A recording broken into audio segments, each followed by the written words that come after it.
Negotiating rates can be stressful and time-consuming, especially with rising fuel prices,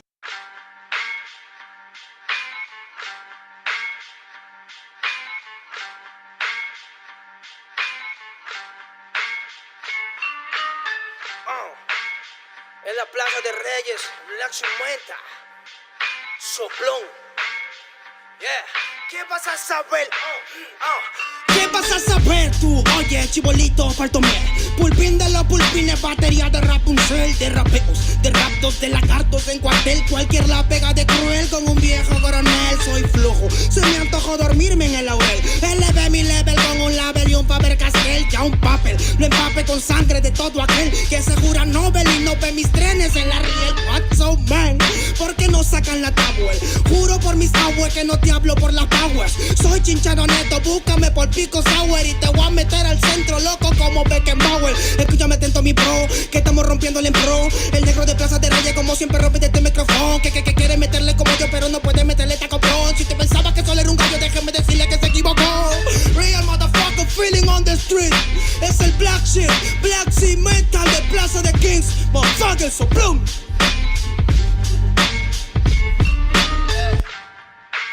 Dinero Luigi, man, desempeño en la victoria para que sepa. Incognito, Money Gang Gang, yeah, yeah, Yo también he llorado, gente. También me han desplazado por mi rasgo afrodescendiente.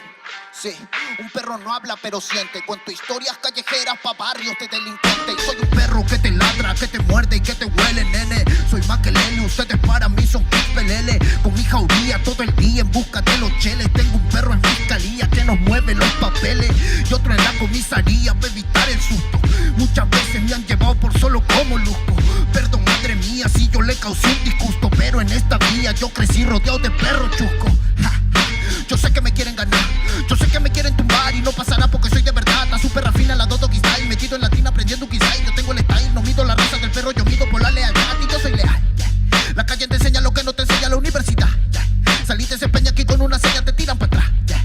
La calle limeña aquí nadie la dueña, ya nada es igual, yeah. Tiene que respetar, yeah. Tiene que respetar, yeah. La calle te enseña lo que no te enseña la universidad, yeah. Saliste ese peña aquí con una seña, te tiran para atrás, yeah. La calle limeña aquí nada le dueña, ya nada es igual, yeah. Tienes que respetar, yeah. Si yo soy tu papá, yeah, yeah, yeah. Cinco's mob, negro, yeah. Cinco's mob, nigga, yeah. Nero Luigi, man. Inco's mob, yeah. It's Money Gang, gang, gang, yeah. Hey, yo.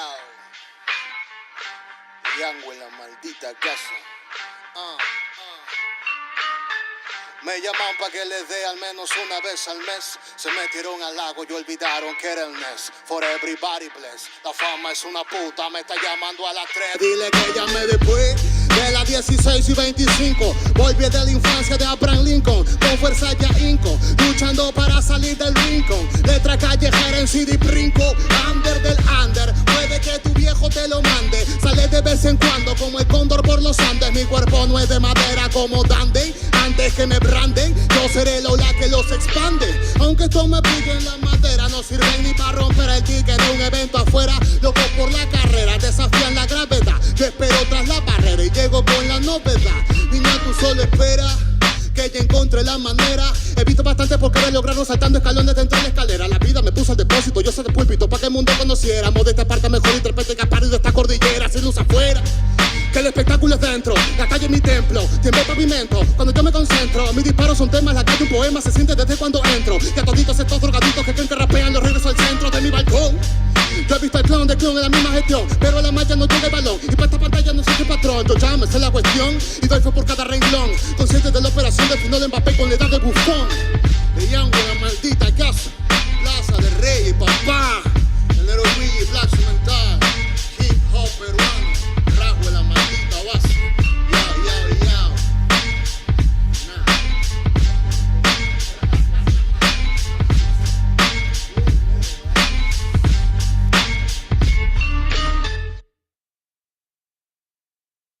Recordings.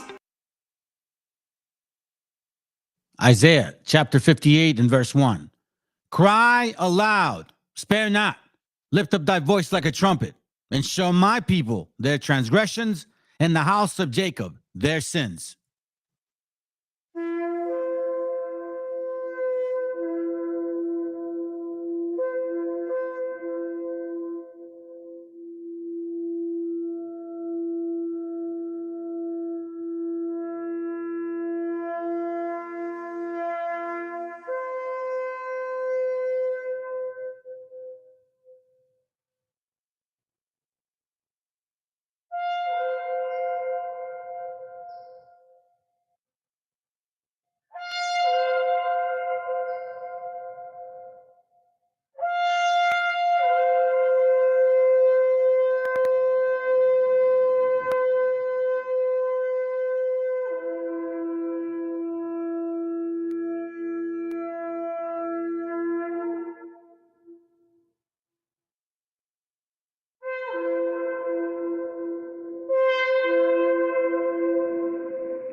Copyright disclaimer.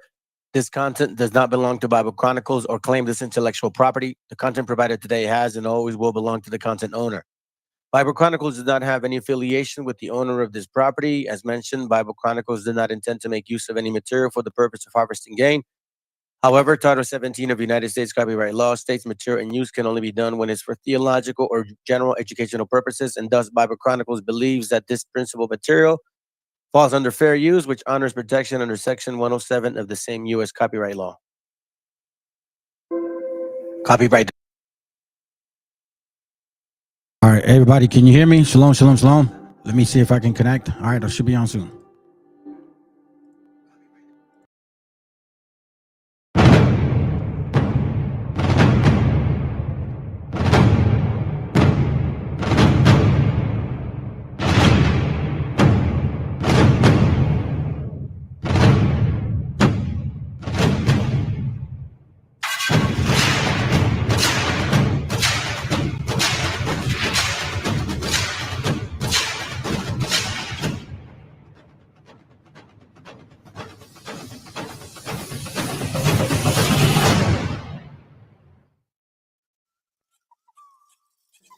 Okay. All right, shalom, fam. Okay. All right, so I hope everybody, well, the couple of you that are here, appreciate you guys being here. Hey, shalom, Rick, and whoever else is there. Give me a second. I'm gonna try to see if this particular person wants to join us. Well, he said he was. I don't know if he will. You know how it goes, family. Some people may or may not. But anyways, let me see.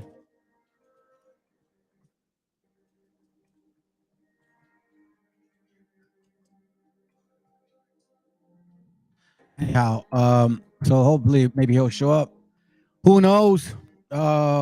Listen, family, I haven't connected the camera, man. I went to use it for a particular graduation for one of my nieces. We don't really talk to him, so we thought maybe a good idea to kind of like try to connect again. Anyhow, and I didn't even set up the camera.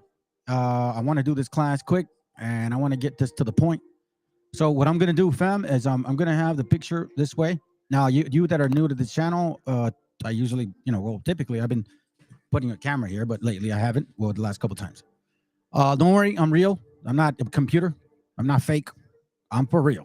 I'm as real as it gets, as a human being. Anyways, okay, fam. Listen.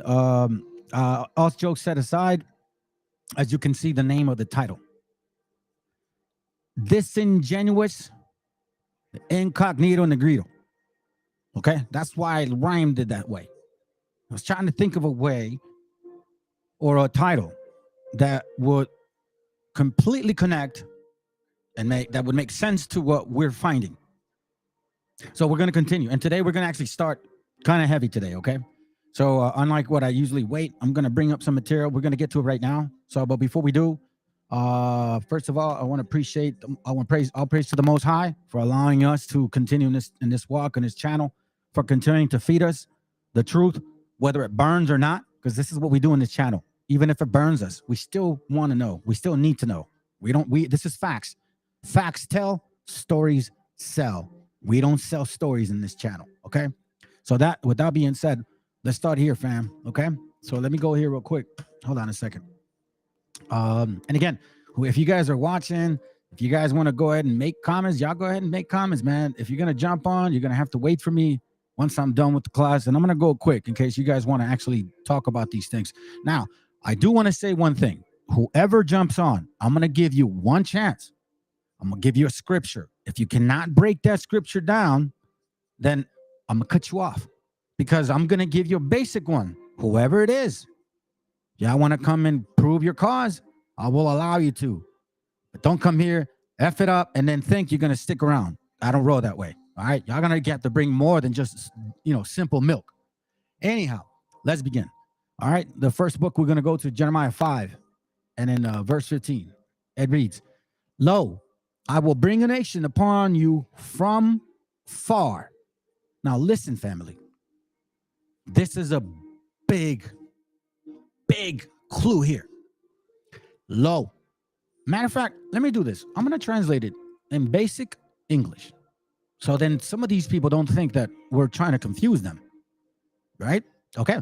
So it says, I will go to the people in power and talk. Well, I'm sorry. No, not. What am I doing in verse 5? Verse 15. Hello. It says, people of Israel, the Lord is bringing a nation from far away to attack you.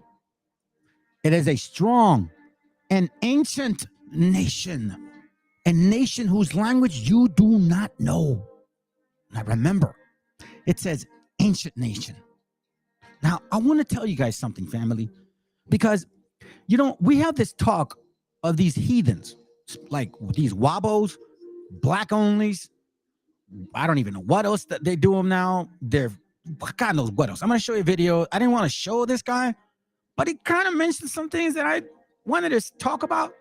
And then he tends to rub the paint on this particular person. I didn't really think that, but I'm like, hey, I'll give you the credit. Well, let's give him the credit today. Okay?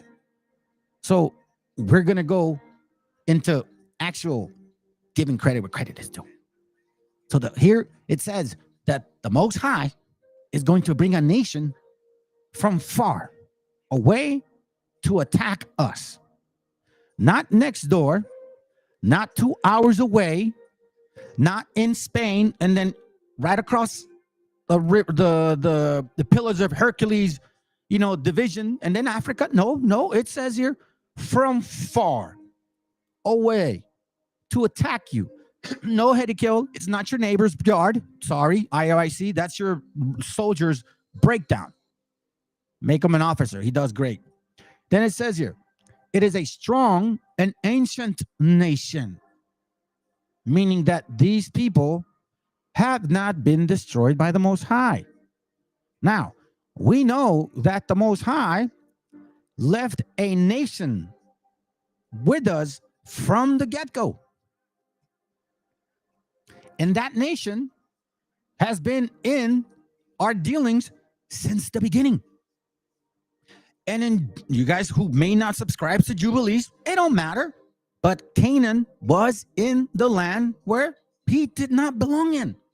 Because if he did, why would the Most High move him if that was his lot? Of course not. This is why you read these things here. We've been dealing with them since the get-go. With these nations, this ancient nation.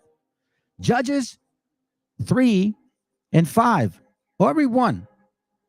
It says, so then the Lord left some nations in the land to test the Israelites who had not been through the wars in Canaan. He did this only in order to teach each generation of Israelites about war, especially those who had never been in battle before. Those left in the land were the 5 Philistine cities, all the Canaanites and the Sidonians and the Hittites who lived in Lebanon, mountains from Mount Baal Hermon as far as Hamath. Now, these were to be a test for Israel to find out whether or not Israelites would obey the commandments that the Lord had given their ancestors through Moses. So now we're talking about an ancient dealing with a particular nation of people. Now we've known Esau forever, right? But this is talking about another people.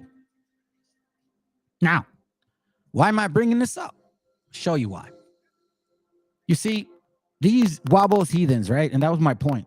They always want to bring up that they've been here and been there and done that. Okay.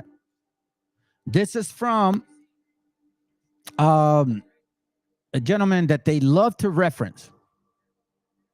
Wobbles love to reference this guy. His name is Diodorus Siculus. Okay?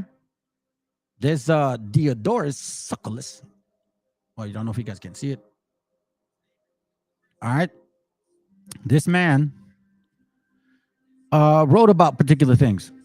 And almost every single wobble, black only, all of you guys, you go and reference this guy. And you say, according to Siculus, yada, yada, yada, yada. Okay? and that the Africans were here, and that they were in these lands before, and that the Europeans, mind you, black Europeans, were dealing with the people here that were so-called black. And supposedly they already knew each other, okay? Now, since they consider Seculus a legitimate source, so let's go here and find out what this legitimate source is about.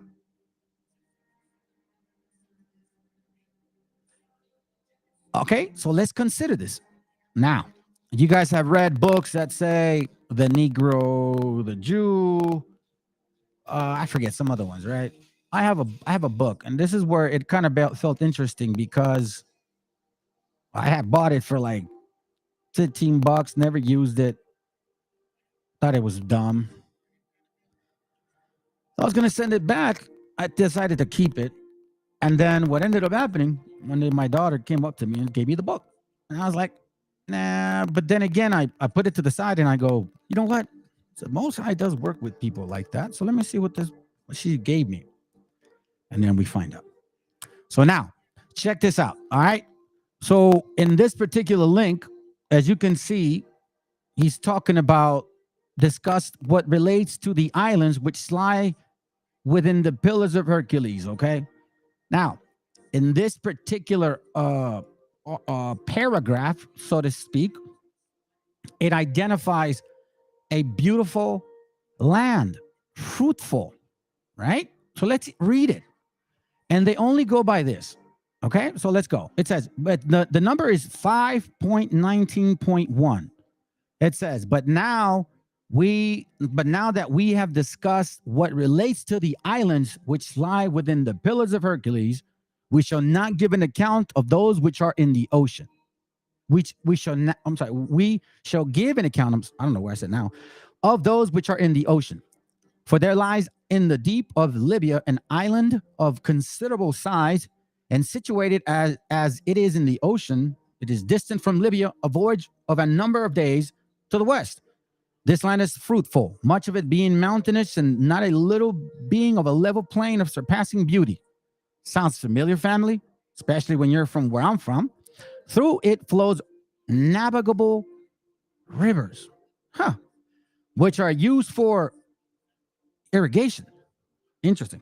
The island contains many parks planted with trees and of every variety, and gardens in great multitudes, which are traversed by streams of sweet water. Watch this, family. On it also are private villas of costly construction. And throughout the garden, banqueting houses have been constructed in the settings of flowers. Okay? You guys know what that is? Like the chalupas.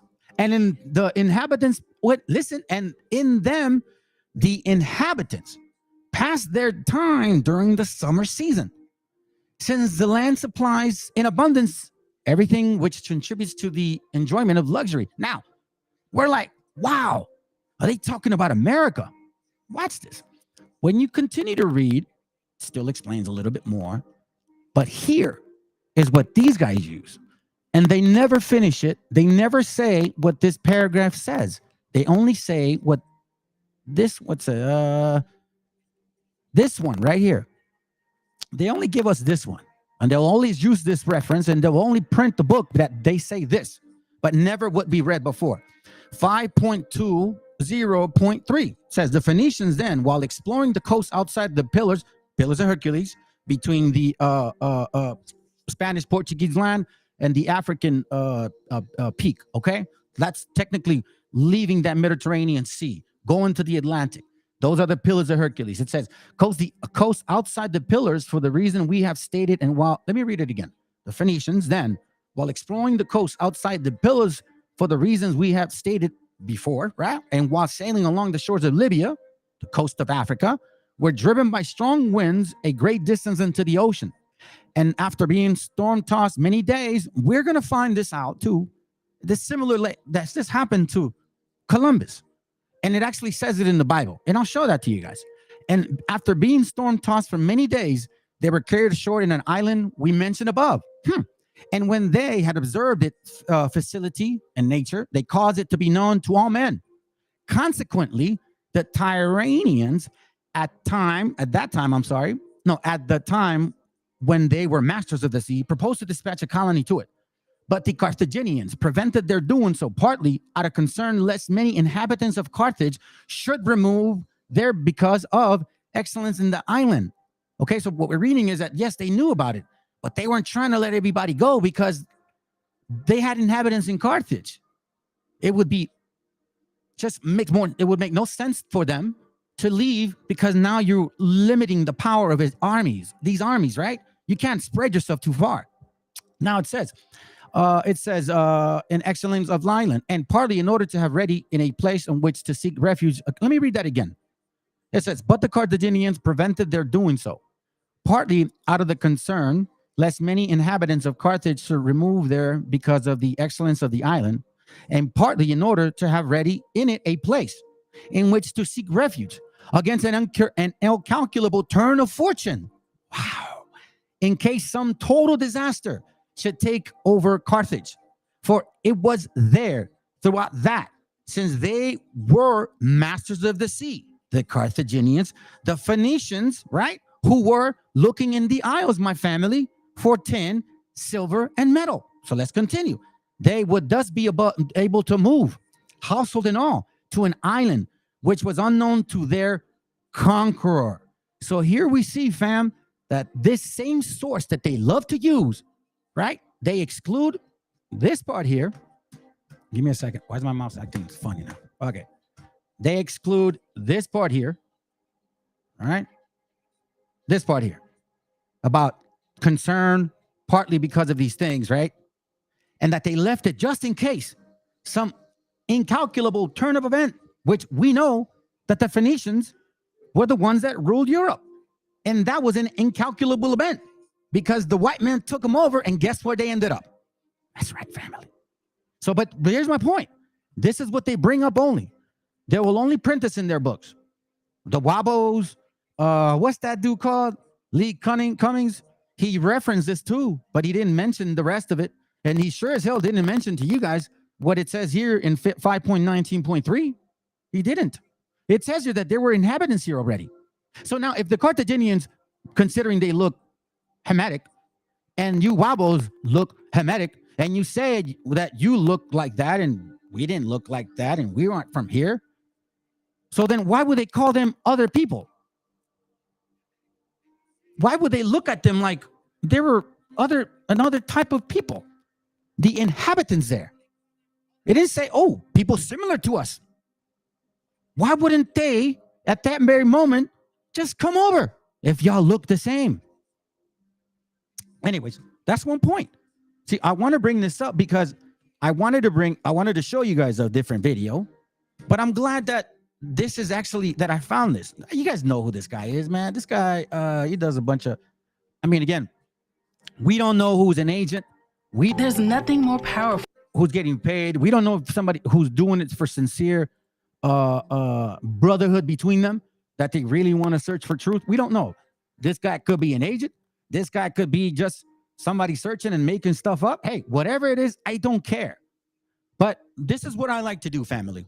You see, as you guys know, I used to box, right? So you approach every style depending on your enemy.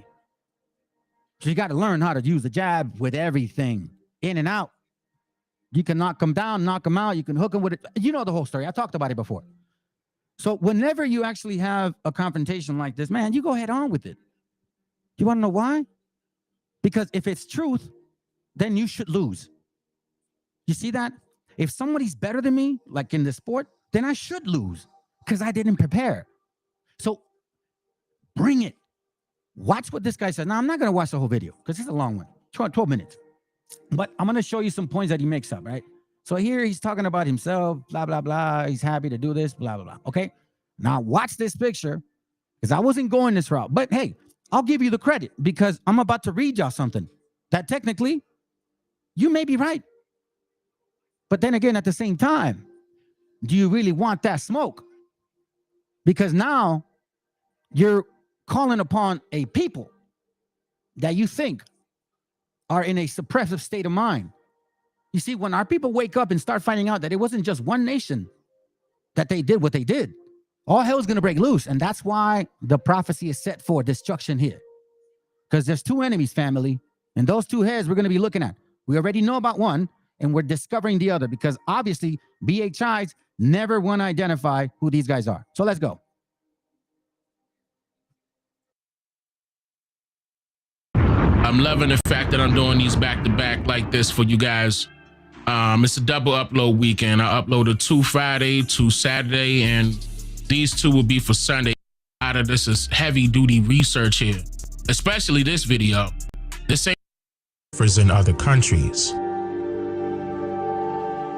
At about right here, at this point of the video, the viewer's attention is focused on a picture of a copper-colored middle-aged man that appears to be dressed as a sailor, being as though we can see that he appears to be occupying a sailboat with associates far off behind him. What's important to note here is that this image is a fresco-style painting that was created by an Italian painter of color named Domenico Zampieri between the years of 1628 and 1630. And according to Britannica Encyclopedia, Domenico was one of the, quote, leading practitioners of Baroque classicism in Rome and Bologna. This particular painting was completed during a time period where Domenico's works were considered to be, quote, less acceptable by Rome, falling under heavy criticism by a few powerful dictators, which in turn forced Domenico to become, quote, a victim of systematic persecution. Persecution is synonymous with harassment. Brown-complexioned Europeans of royalty over years. Domenico began painting a lot of images over the years that showcased brown-complexioned Europeans of royalty all throughout Europe and other surrounding islands. And someone or somebodies had issues with these paintings becoming more and more favorable over time for some strange reason, which eventually led to many of his paintings being reproduced by select artists to favor pale-faced individuals as people of royalty in Europe. And this also led to Domenico's sudden death, dying no less than 10 years after publishing his most criticized works at the age of just 59. This fresco-style painting is a depiction of a Spaniard-Italian navigator or explorer, originally known as Cristoforo Colombo of Mula, Spain, but now known as Christopher Columbus of Genoa, Italy. He is dubbed as the discoverer of the Americas. Keep that in mind. Now, you may recall hearing about the story of how Christopher Columbus discovered America by finding himself to be initially lost at sea. All right, family. So I wanted to get to that point, okay? Lost at sea. Do you guys remember that? Okay? So now, regardless of the image, at this point, it doesn't even matter. Honestly, it doesn't even matter anymore. Whether it was a mixture, whatever, it doesn't matter, because we're going to read that it really didn't matter. Whether they were the first or the second or the first, it don't matter. So let's go. Let's see if I can listen to this and then I'll skip ahead. By inadvertently landing somewhere along the island of Haiti, which was originally known during this time period as Giscaya, America in 1492 with help from Moroccan, or rather Iberian servants who were familiar with Iberian servants discovered America. Now, family, I want you to see how convenient, right? He is in making sure that he uses an old picture, okay, of a Spaniard. And then he uses a more recent picture of a Moroccan. But see, these Moroccans are not the same looking Moroccans that were back then. How convenient, right? So check it. These Moroccans look less African-ish. Do you understand what I'm saying? So watch this. That will be considered as a fact of opinionated history is that Spanish master navigator and explorer Christopher Columbus discovered America in 1492 with help from Moroccan, or rather Iberian servants who were familiar with navigating the waters of the shores. Now, how convenient, right, fam? Look at how he makes them. Look how he makes them appear to be not Africans, okay? Yet we know that that's not the case. Let's go. Before I go any further, I want you to quickly make note of the word discover and its actual meaning. The word discover. Okay, all right. So at that point, we know the story. We know the whole, Christopher Columbus and all that stuff. We know all that. Man, kind of annoys me, family, honestly. Let's go to Wisdom of Solomon 13. I'm going to show you guys something real quick. I'm going to go to King James for that. All right. So now, let's see where we're at. Okay, Wisdom of Solomon chapter 13. We're going to go to the end. Now, I kind of want to read it, the 14th first. But, let's see. Should I read this first and then read it back to y'all? Yeah, matter of fact, let me read 14 first, and then we'll go back so it can make sense, okay? So this is Wisdom of Solomon, chapter 14, verse 1. It says, again, one preparing himself to sail and about to pass through the raging waves calleth upon a piece of wood more rotten than the vessel that carried him. For verily, desire of gain divides that, and the workman built it by his skill. But thy providence, O Father, governeth, for thou hast made a way in the sea, and a safe path in the waves, showing that thou cannot save from all danger.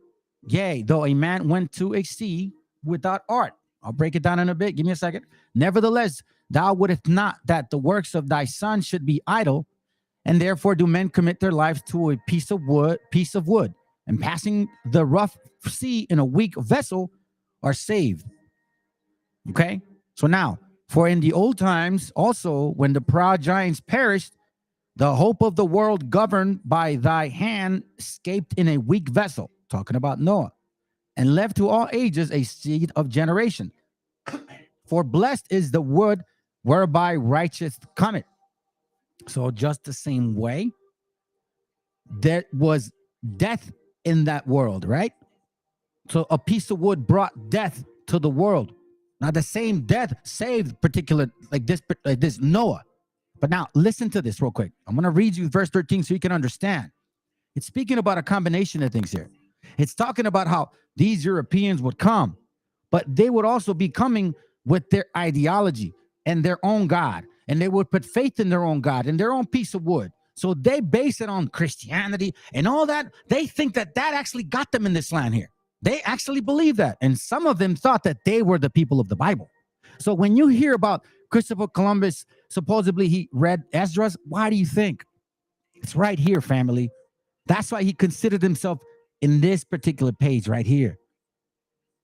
He experienced all of it. And it tells us the same way it came. Watch this. Wisdom of Solomon 13. It says, where should I start? 16, it says, for he provided it. Let's see. I'll go with verse 15. And when he had made a covenant, convenient room for it, set it in a wall and made it fast with iron. Matter of fact, let me go to 11. Now a carpenter that falleth timber after he had sawn down a tree meet for the purpose, and take it off all the bark skillfully around about, and had wrought in handsomely, and made a vessel thereof fit for the service of man's life.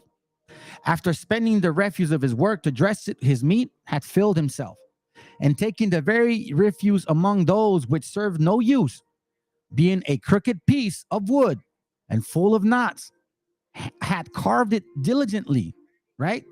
This is after building the vessel, those leftovers, when he had nothing else to do, and formed it by the skill of his understanding, and fastened it to the image of a man. Oh, we're talking about Jesus? Okay, here we go. Or made it like some vile beast, laying it over with vermilion and with paint, coloring it red and covering every spot therein. And when he made a convenient room for it, you know, like an altar, how some people, kind of like the Buddha people, they put a Buddha and they put it in an altar, all convenient, set in a wall, just like that. And made it fast with iron, for he provided it for it that might not fall, knowing that it was unable to help itself, for it is an image and had need of help. Then maketh he a prayer for his goods, for his wife and his children, and is not ashamed to speak to that which has no life. These are the other gods, okay? Then it says, for health he called upon that which is weak, a piece of wood. For life prayeth to that which is dead. For aid humbly beseech that which has least means to help. Meaning, like people pray to the cross, or they go, shake their heads to a wall or Mecca. And for a good journey, he asked of that which cannot see a foot forward. And for gaining and getting, and for good success of his hand, ask it ability to do of him that is most unable to do anything, right? So these other gods. So check this out. Again, one preparing himself to sail, Columbus, about to pass through the raging waves, calleth upon a piece of wood more rotten than the vessel that carried him. We know, like in the movie The Promised Land, that he has a cross and he's praying into it because they're lost in the strand of the ocean. They're lost. They were lost. They had no direction. If you guys watch The Promised Land, it actually shows that. I just wanted to show you this other video. It says, for verily desire of gain deviseth that, and the workman build it by his skill. So didn't they need gold, family? Didn't they want to go supposedly to India to get the spices and gold and all these riches? Exactly. But thy providence, O Father, govern it. For thou had made a way in the sea, and they say passing the waves. So see, they think that it's their God that led them this way. When they were praying, when Columbus was praying to that cross, about to die, those guys were about to kill him because they couldn't believe it. They were stranded in the sea for 2 months. 2 months. It says, for verily thy desire of gain deviseth that, and the workman built by his skill. But thy providence, O Father, govern it. For that hast made a way in the sea, a safe path in the waves, showing that thou canst save from all dangers. Yea, though a man went to sea without art, he goes, nevertheless, thou wouldest not that the works of thy wisdom should be idle.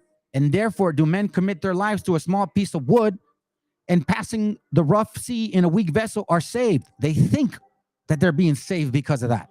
The Most High has a plan, family. For in the old times also, that's when he's bringing it.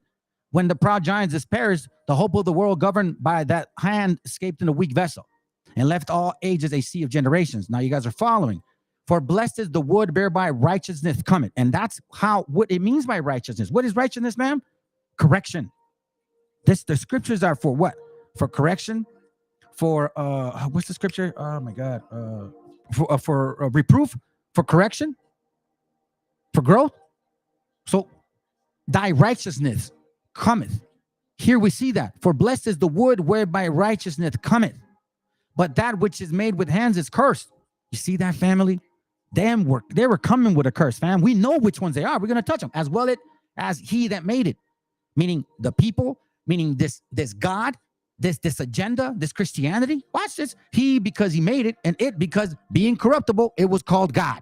Do they not submit themselves to the white image and now the black one? For the ungodly and his ungodliness are both like hateful unto God.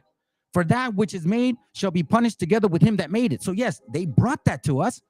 They destroyed us. Remember, family, the Most High deals with his children, and he puts an ass whooping on us, and he uses people to do that. Don't forget that. It says here, for the ungodly, meaning them, and the ungodliness that they brought, both alike are hateful unto God. And it says here, I read 10, but let me read it again. For that which is made shall be punished together with him that made it. Therefore, even upon the idols of the Gentiles, shall be a visitation, because in the creature of God, they are become an abomination, and the stumbling block to the souls of men, and a snare to the feet of the unwise. Why? For the devising of idols was the beginning of spiritual fornication, and the invention of them, the corruption of life. So as you continue reading this, you start talking about that they worship a man that they honored, even though he's dead, not in his presence. Then all of a sudden, this image became very expressed image, and they honored him as a king. I wonder who that is. I can continue to read that. So we see here that the actual passage that they were going to come through was going to be in a weak vessel. And the Most High was going to set a path for them. Now they believe that it was their God that got him here. Nah, that's why they have this whole promised land mentality or manifest destiny. That's why. That is exactly why, family. Don't be fooled. But see, we know that the Most High had a plan the entire time. You see, because when he loves his children, he's going to put an ass whooping on his kids. He's not, look, man, if you don't love your kids, well, then I don't know what kind of father you are. I don't know. I don't know what to tell you. So it's like, if you love your children, you're going to put a butt whooping on them because they've been breaking the laws. Hosea 13:12. The iniquity of Ephraim is bound up. His sins are hid. Watch this. The sorrows of a travailing woman shall come upon him. The sorrows, meaning the pains. When you're pregnant, the woman, when she's pregnant, the travailing, the pains, they're going to come. That says, he is an unwise son, for he should not stay long in his place of breaking forth children. I will ransom them from the power of the grave. I will redeem them from the death. O death, I will be thy plagues. O grave, I will be thy destruction. Repentance shall be hid from mine eyes. So when they came, it didn't matter whether you were good or bad.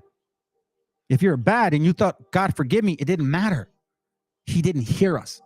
Though he be fruitful among his brethren, the east wind shall come. Let me repeat that. The east wind shall come. The wind of the Lord shall come up from the wilderness. They came from the east, family, and it was a flushing wind that got that vessel this way. And he shall spring, and his spring shall become dry, and his fountain shall be dried up. He shall spoil the treasures of all the pleasant vessels. Watch this. Samaria shall become desolate. Remember, before we're a land of people, let's say, before we're a land or a country, we're a people, fam. Samaria shall become desolate, for she had rebelled against her God. They shall fall by the sword. Their infants shall be dashed in pieces, and their women with child shall be ripped up. Now we know, we read this before. Watch this. I'm gonna show you guys real quick. Where is it at? Let me see if I have you. I don't have you. Oh, hold on. This one. Your children will be dashed. Remember this? The little genocide? It's a heavy book, fam. Watch this real quick. Okay. Well, let me pick, man. Come on. Watch this. Here it goes. This is the first page. I read this to you guys before. It's nothing new. Hold on. Let's see. Oh, no. Hold up. Oh, here it goes. Boom, boom, boom, boom. It says here, during the 4th century, spanning time between 1492, when Christopher Columbus first set foot on the new world of a Caribbean beach, in 1892, when the U.S. Census Bureau concluded that there were fewer than 250,000 indigenous people surviving within the country's claimed boundaries, a hemispheric population estimated to have been as great as 120 million was reduced by something over 90%. That's why when the scriptures talk about in Leviticus that we shall perish, right, until thou be destroyed, Deuteronomy says that too, but in Leviticus it says it very plainly. The people had died and their millions are being hacked apart by axes and swords, burned alive, trampled on the horses, hunted as game, fed to dogs, shot, beaten, stabbed, scalped for bounty, hung on meat hooks, and thrown over the sides of ships at sea. Worked to death as slave laborers, intentionally starved and frozen to death during the multitude of forced marches and internments, and in a known number of instances, deliberately infected with epidemic diseases. Today, every one of these practices is continued. Samaria shall become desolate, for she shall rebel against her, for she had rebelled against her God. They shall fall by the sword. Their infants shall be dashed in pieces. We read other books where they literally were cutting our babies' stomachs, our babies' joints, feeding them to their dogs. Their women with child shall be ripped up. We read that as well. We've seen the books of the massacre, fam. I don't have to show you. You know what I mean? I don't have to show you. The Most High said he was going to do this. Deuteronomy 28:50. Watch this. It says, a nation of fierce countenance, which shall not regard the person of old, nor show favor to the young. As you can see, a fierce countenance, meaning they're not going to give a damn about how you feel, whether you have a child, whether you say, I'm sorry, Please forgive me. Let me let my son live. He's a newborn. Oh, here's the booty. Please. Nah, they don't care. Fierce countenance, family, because this is punishment of the Lord. So I'm bringing this up. So don't think that it's not credit, fam. I'm not praising this. I'm bringing this to your attention because this has not been taught to our people. We are not being told that these things happen in this particular matter because our hand is too busy working, fam. I know for a fact. Isaiah 5:24 reads, therefore, as the fire devoureth the stubble and the flames consumeth the shaft, so their root shall be as a rottenness, and their bosom shall go up as a dust, because they have cast away the laws of the Lord of hosts and despised the word of the Holy One of Israel. Therefore is the anger of the Lord kindled against his people, and hath stretched forth his hand against them, and hath smitten them. Remember, stretched forth his hand. Okay? Watch this. And his hills did tremble, and their carcasses were torn in the midst of streets. For all this, his anger is not turned away, but his hand is stretched out still. And he will lift up an ensign, watch this, to the nations from far.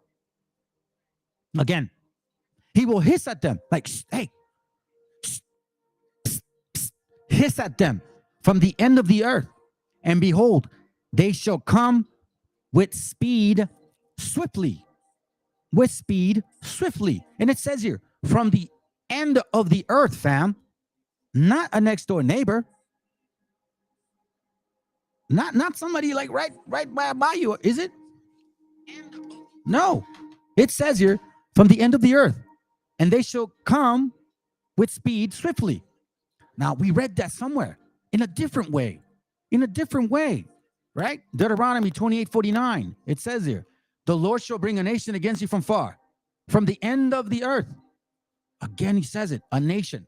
So now he's going to be more specific. As swift as the eagle flieth. So now he's talking about not just that they're going to be fast, but they're going to have the mentality of an eagle. They're going to be a predator-like, nation. And they're going to have the sign of an eagle. A nation whose tongue thou shalt not understand. Now, they're also going to speak a 100% language that we've never heard about. Watch this, though.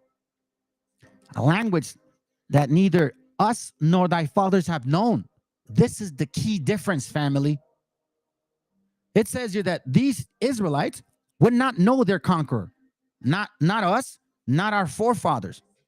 No, not at all. What? Verse 35, the Lord shall smite, verse 36, the Lord shall bring thee and thy king, like Moctezuma, which thou set over thee, unto a nation which neither thou nor thy fathers have known. See? And there thou shalt serve other gods, wood and stone. Those gods came from Europe. We know that there were Anglo-Europeans and Afro-Europeans. And we know from proof that this scripture here, Deuteronomy 28:49 and 50, is talking about not just one particular nation. Watch this. The Lord shall bring a nation against you from far, from the end of the earth, as swift as the eagle flieth. A nation whose tongue thou shalt not understand.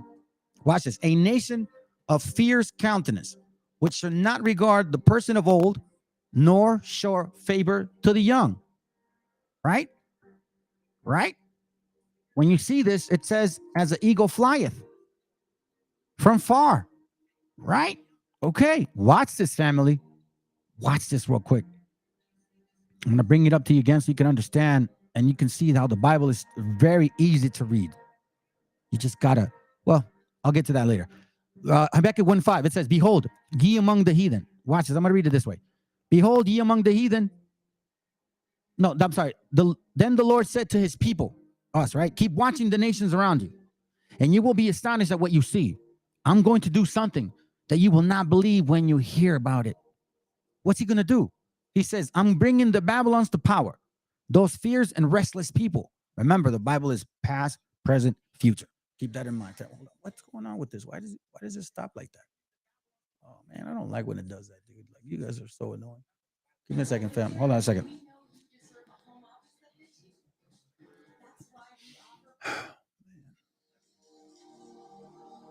Oh, okay. Okay, whatever. All right, so sorry, my bad. So it says here, and I'm bringing the Babylonians to power. Those fierce, restless people. The Bible is past, present, future. They are marching out across the world to conquer other lands.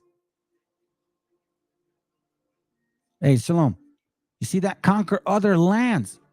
Then it says they spread fear and terror, and their pride they are a law to. I'm sorry, and in their pride they are a law to themselves. Watch this. For lo, I raise up the Chaldeans, that bitter and hasty nation, which shall march through the breadth of the land to possess the dwelling places that are not theirs. They are terrible and dreadful.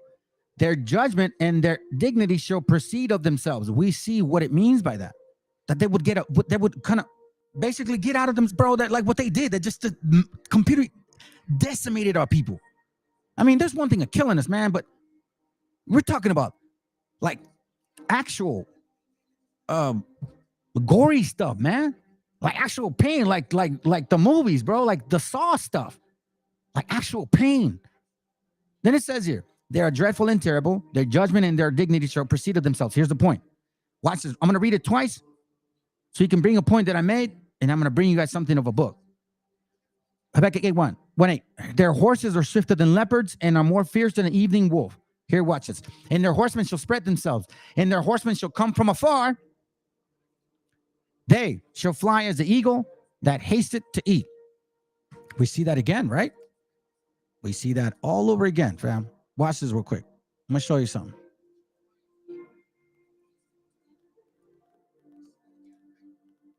Don't forget that thought. You guys know what book I'm talking about here. Now we're just trying to connect them a little better. Before, as we were gathering, the puzzles, the pieces, the pieces, we started putting them together, right? Watch this real quick. Perfect page. We just read Habakkuk. Let me read it again. All right. Habakkuk 1:8. It says, their horses are swifter than leopards and are more fierce than the evening wolves. So that's what they will look like. They'll come with horses, and they'll be as swift as the eagle that hasteth to eat. A very predatory type of people, right? Now, when One West and all these BHIs, they tell this white man, okay, let's see what it says. Habakkuk 1:8. Their horses are swifter than leopards and are more fierce than the evening wolves. Remember that? This is from the golden age of the Moors. Okay? So in Habakkuk wrote that in the year, what year was it? 600 BC. This was written again or re-emphasized 1300 years later in 700 AD. We see it again now in 2023. Watch this. It says, the color of the conquering soldiers was described vividly by a European scholar who sympathized with the Christian Spain, meaning the white folks, the Visigoths. It says, the reign of their horses, meaning the Moors, the horses of the Moors, were as fire, their faces black as pitch, their eyes shone like burning candles. Watch this, family. Their horses were swift as leopards, and the riders fiercer than a wolf in a sheepfold at night. The noble Goths were broken in an hour, quicker than the tongue can tell. Oh, luckless Spain. These people had a very very low view of the white folks. They're nearer than animals and men. Till this day, they say that. But you see, we don't care how y'all feel about them. We care how you guys feel about us and who you are. And here we see you again and again and again and again and again. Hey, look at this guy right here. Oh, he's back. So he thinks that by calling me my slave name, that's going to insult me. Stop capping. Hold on. Stay right there, Taylor. Stay right there, Taylor. Because I'm about to show you something. I'm glad you showed up right now. You came at the right time. Oh, my God, dude, this is so great. You came at the right time. Let's see if I'm capping, whatever that means. We don't speak Ebonics in this channel, okay? Be an adult and speak properly, Taylor. Seriously, man, I'm not kidding. This is dumb. We're grown-ups here. That's dumb. Why don't you speak normal? What's so hard about doing that? Here, chew on this, okay? See, this is what bothers me. I don't understand why you converts, you people, you guys are so quick to blame everybody in their conquering ways You know your DNA. Yeah, I know that, man. R1B. That's so what? So you're saying the E1B1, that's the Israel? That's pretty dumb, man. You guys already know your own people believe that the R1s are the actual people. Anyways, it says here. Okay, so let's see if you, Taylor, can handle this pill. Because, see, my family, we've been here, and I got records of it. We've never had slaves, unlike you guys. If not all the first, this is from, it's called the African American Many Rivers to Cross, page 3. Here we go. If not all the first explorers and conquerors of New Spain were European, it is equally important and surprising to many of us to note that not all of the first Africans who assisted the Spanish and Portuguese came as slaves. Let's continue. An untold number of free people of African descent, black conquistadors born in Africa or in the Iberian Peninsula, also accompanied Spanish conquistadors such as Hernan Cortez and Ponce de Leon, two of the famed explorers of the vast region that would become modern Mexico and the western and southern regions of United States as well. United States, and as we might expect, their exploits were just as heroic and just as problematic of those of their fellow conquistadors. Excuse me, fellow conquistadors?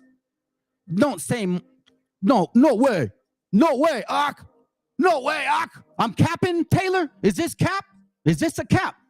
But far more Africans came with the Spanish and Portuguese as slaves, servants with varying degrees of freedom, attendants or armed adventurers. While the number of African explorers is impossible to determine, they participated in some way in virtually all of the Spanish expeditions in the New World in the 16th century.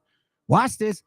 These black conquistadors set an example of subsequent racial relations throughout the entire Spanish colonial experience, living their daily lives with degrees of complexity which rarely would be achieved by black men and women in the earlier English settlements in Caribbean and North America. Indeed, wherever Spain set its flag of conquest in the Americas, Africans helped the pennant to hold that pennant. Wait a minute. Who are you? Explain that to me, Taylor. I don't care. Hittites look like Aztecs, whatever. Okay, whatever. If you're here to defend these guys, explain this to me.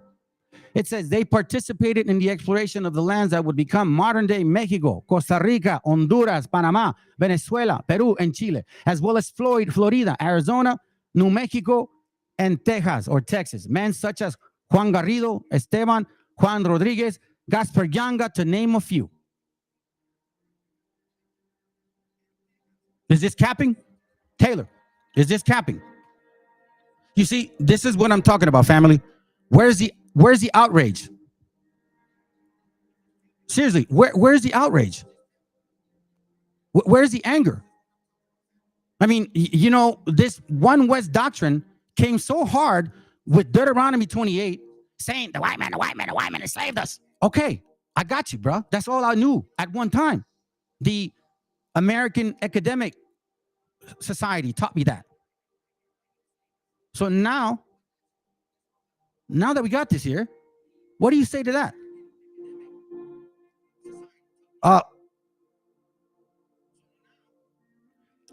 You're not reading what it says here? Did you not read what it says? It says here, let me read it to you. Let me slow down.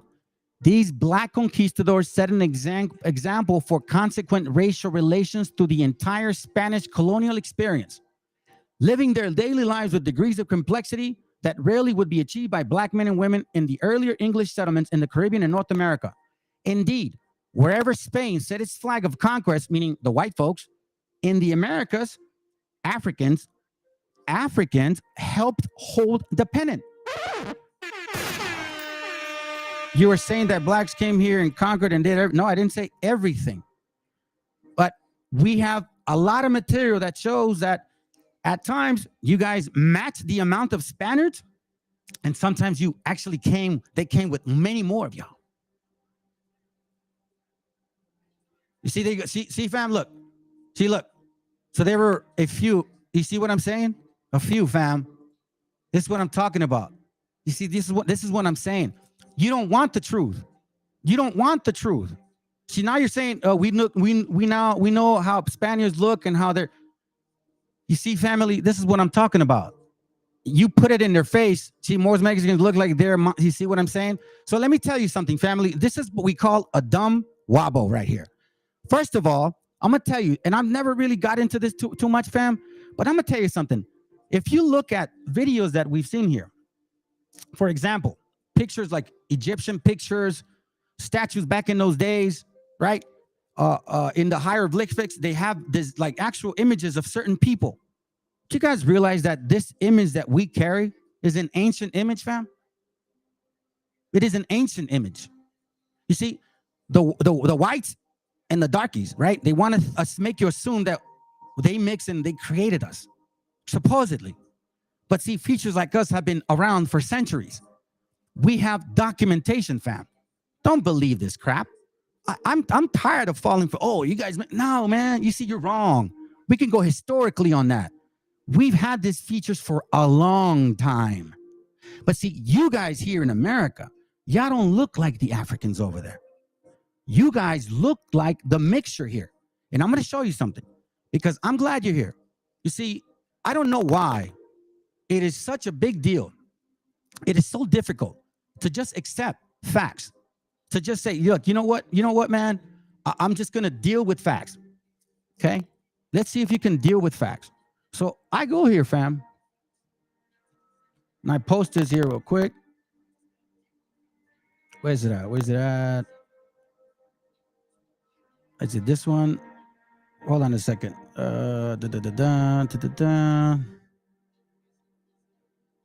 Where's it at? They made like several comments on it. I think it's this one. This one here. I was showing them a particular, man, where is it? This one's in Spanish. So in case you guys don't know how to read in Spanish, let me read it. This is from, I showed you guys a book yesterday, family. I think this is from Patuo. No. The Los Siete Mitos. Oh, I have it in English. That's right. I have it in English.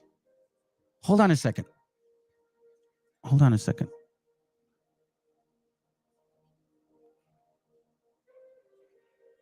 Is it here?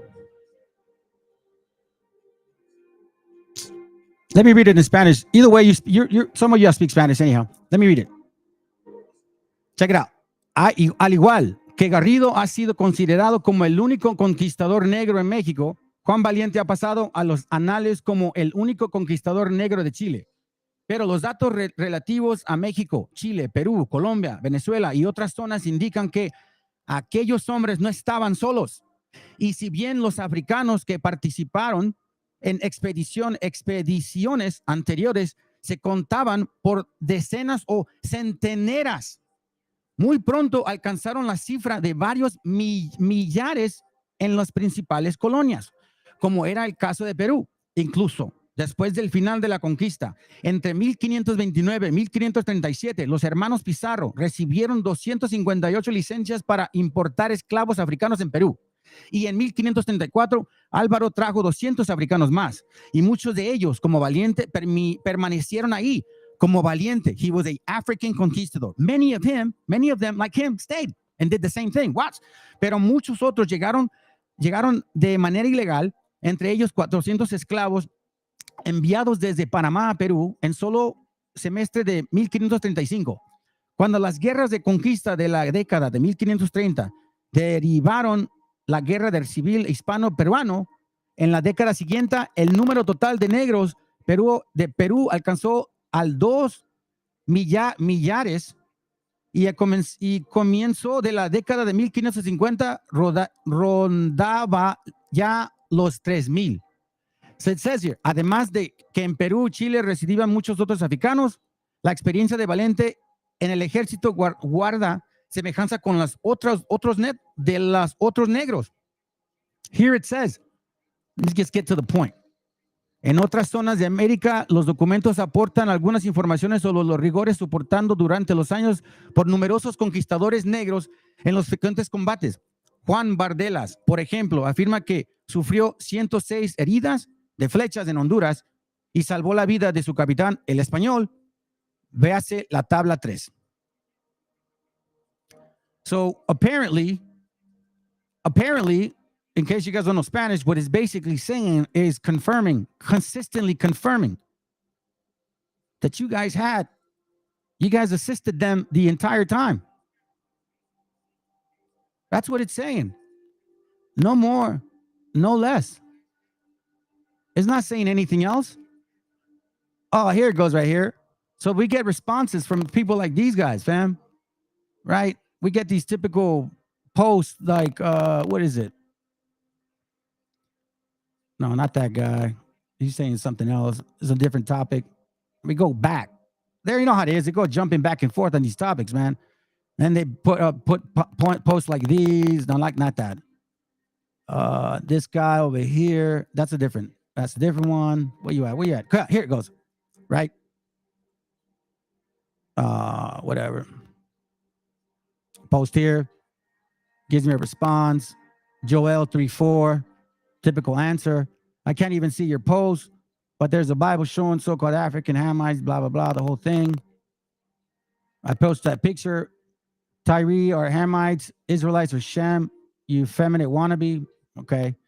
That's not an Israelite, keeping the laws, touching the commandments, yada, yada, yada. So he gives me precept milk, right? So I'm like, look, bro, that's IOIC stuff, bro. Give me something more. So as you can see, this is all they're giving us.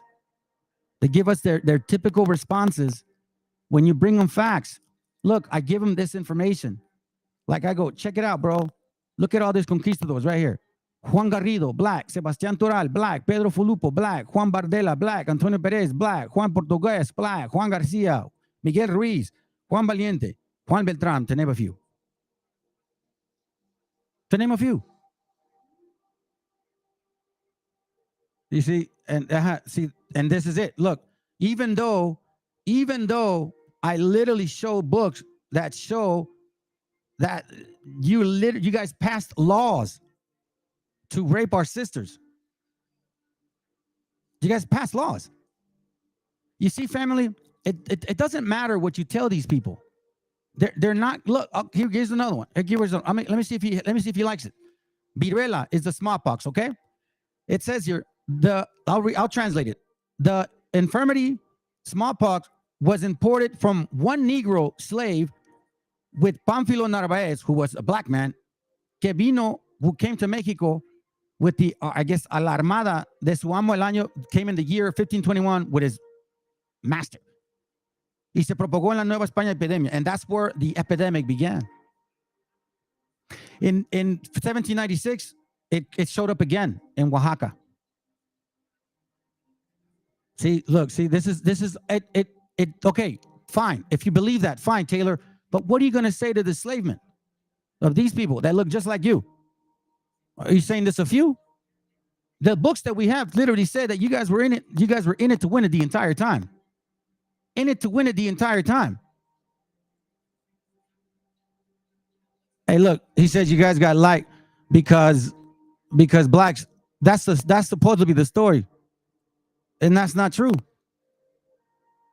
Look, watch this. Okay, if you say so, check this out.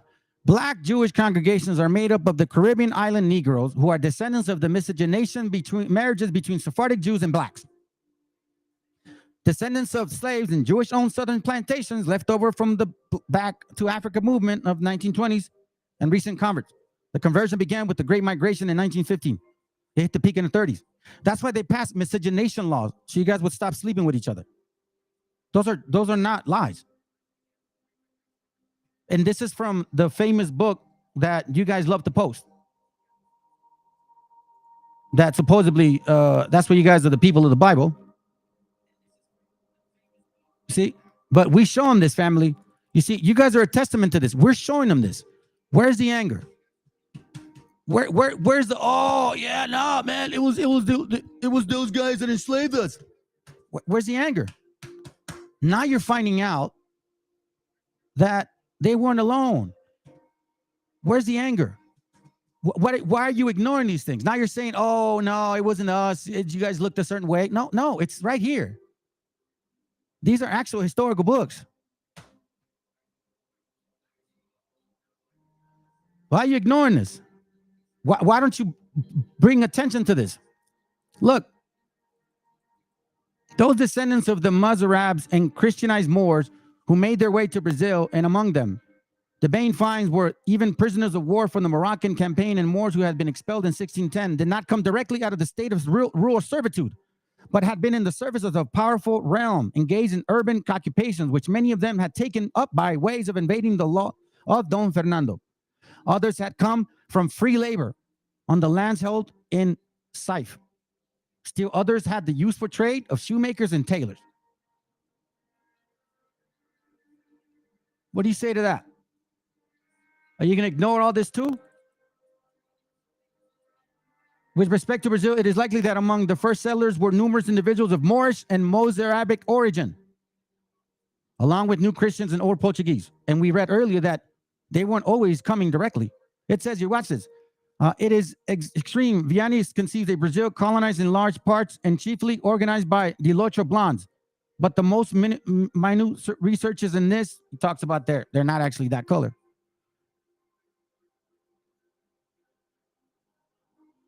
See now, you see, it wasn't you then. So when did the Spain expel the Moors? Do you not know? That's a rhetorical question. You should know better. What else do we have to actually show you guys? Look. The eagle. Yeah, they were Muslims. And they were Jews too. You got Moriscos and Moranos. That's what they called them. Moriscos and Moranos. You see this, fam? An eagle from afar, from the end of the earth, as quick as the eagle flieth. Who's representing the eagle today or then? That's not a güero. That's not a güero right there. And the BHIs, One West says that they ruled Europe and they use this picture, but they don't go, they just go like here. They don't show you the eagle. So the Bible said from afar, from the end of the earth, as quick as the eagle flieth. Here in your own book of your own people that you guys wrote, you guys made the statement again. And that the white folks, that the writer, who was black, African, wrote about who was coming towards the white people that way. And they said, you guys came as swift as horses, leopards, and more fierce than wolves in a sheepfold at night. That's Habakkuk. That's not saying that the white man went to Africa to do that. It says that the Africans went to do that to the Europeans. Look, numbers of distribution in black slavery. In January 1, 1863, President Abraham Lincoln signed the Emancipation Proclamation, thus initiating the legal process of free the slaves in the rebelling southern states and eventually to eliminate the chattel slavery of North America. Watch this. The ramifications of Lincoln's proclamation affected not only thousands of white slave masters, but hundreds of black slaveholders. In Charleston City, for example, there were 91 free black masters who owned 268 slaves when President Lincoln signed that historic document. Upon the conclusion of Civil War, more than 75 black masters in that city, just in that city, were instructed to free their slaves, who numbered 241 bondmen. The number of black slave owners during the wars was a fraction of the total slaveholding community of African Americans all over the slavery in South America, in South Carolina only. Eagle.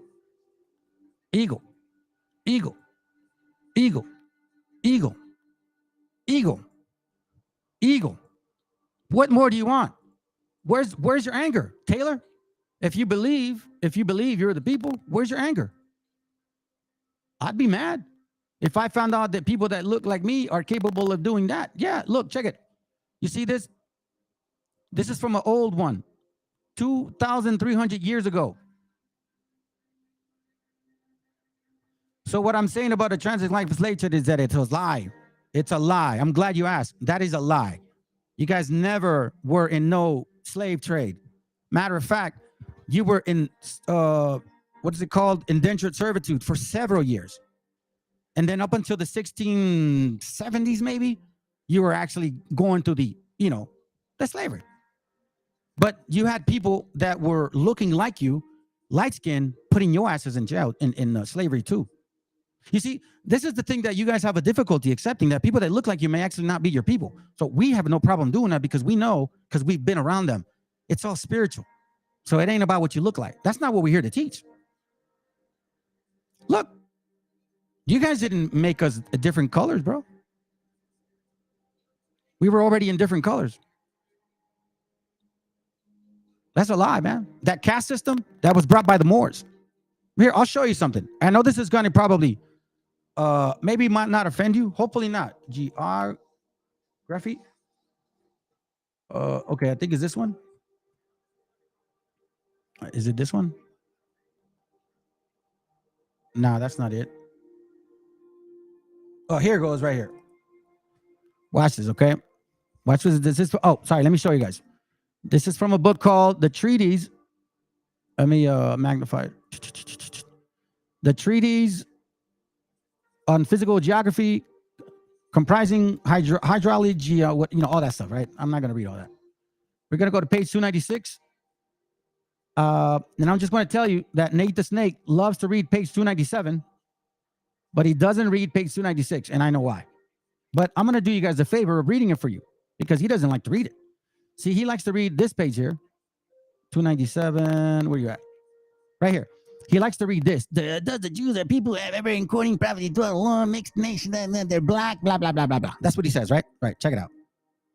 So what of the evidence of cultural dispersion of the West Africa? Nah, man. It's all a lie, bro. Check it out. Page 296.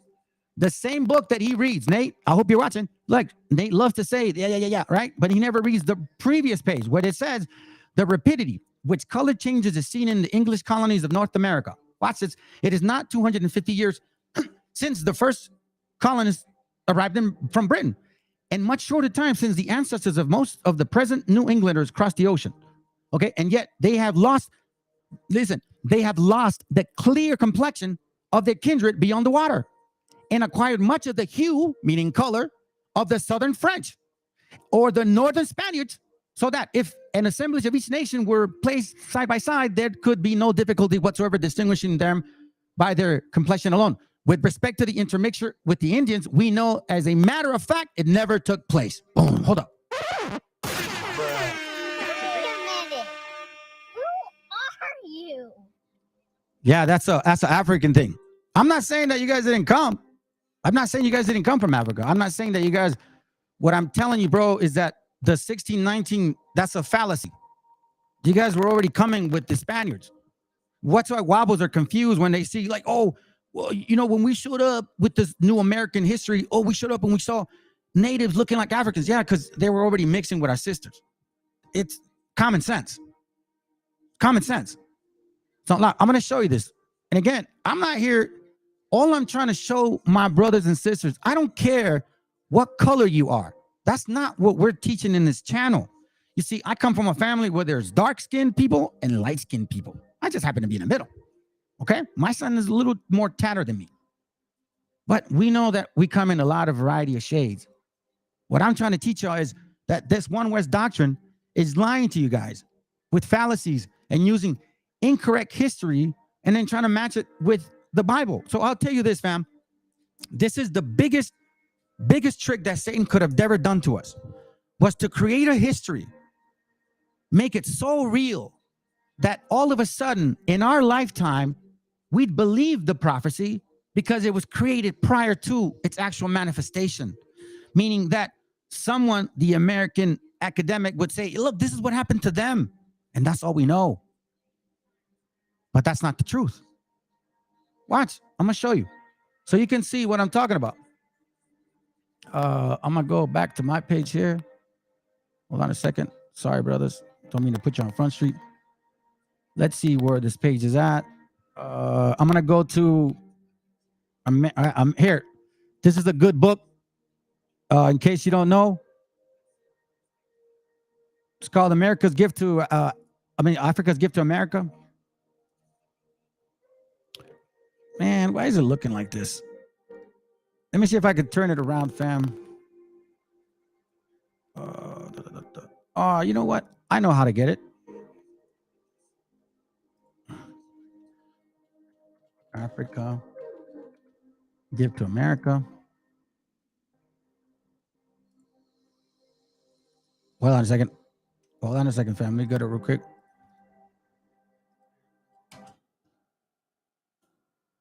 There he goes.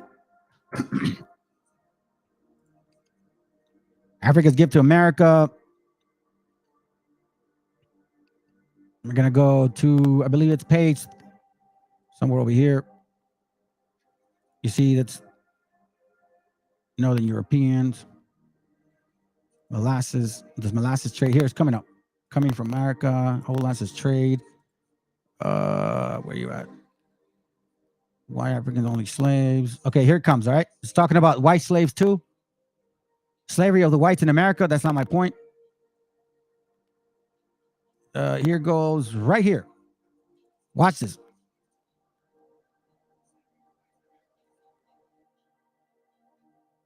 Well, I got to study the you got to study the archaeology more because you don't even know the people groups you're reading about. Okay. All right. If you say so. You're just catching one glimpse of the class, man.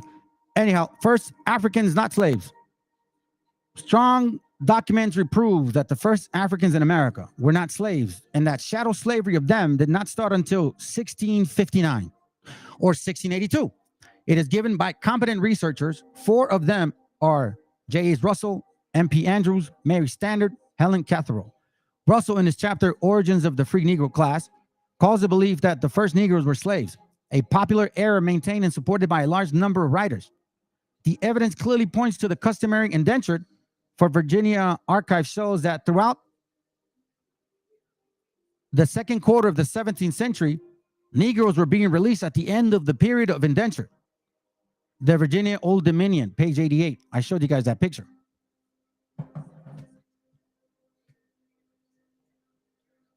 It's not, I mean, what? I don't understand. You telling me that I got to study archaeology. What are you saying? These guys are not Africans now? Are you saying Africans are not the people in Africa now? Is that what you're saying? This is the Old Virginia, page 88. Oh, no, sorry, page 89. Here goes page 88. Wait, page 88 right there. Page 88, it says, the last of this month of August 1619, that marked the establishment of civil liberty and self-government, saw only the introduction of a new class of immigrant laborers. Okay, watch this. These were Negroes whose service, it now appears, were indentured, as in the case of whites from England and Europe. Previously, it had been originally accepted that they were sold to the colonists as slaves, while the bringing of them had been ascribed to the Dutch. Now, I'm going to tell you something, Taylor. You may not like this. The Dutch, who was in charge of the Dutch, the Dutch, what do they call them? The Virginia Dutch Company? The Virginia Dutch Company, they were the actual traders of ships, of actual slaves. Well, the person in charge of that was the same person that authorized the translation of that King James Bible. Yeah, look it up. He passed the law in 1660. His son passed the law of 1662, Partis Equitur Ventrum, against our sisters. According to the available records, these Negroes may not with certainty be called slaves, for there's no proof that their persons were held in property or on terms any different from those of white laborers, whose services were engaged under public and private ownership for various lengths of time. On the contrary, the evidence clearly points to the customary indenture. For Virginia, archive shows that throughout the second quarter of the 17th century, meaning at the end, Negroes were being released at the end of their period of indenture. Now, it said gradually racial slavery grew out of these conditions because the first ones were dark. Then as the miscegenation became, the whole color scheme started applying to us and you darker skinned brothers too, or darker skinned Negroes, because it was the light skinned ones that had the rights to enslave, and as well as dark ones. Matter of fact, it's historical that a black man could have a child with a white woman and that child would not be a slave. A white man could have a child with a black woman and she wouldn't be enslaved. I mean, the child of that woman wouldn't be enslaved, but a native woman with a black would be enslaved. A native woman with a white would be enslaved, and so would her children.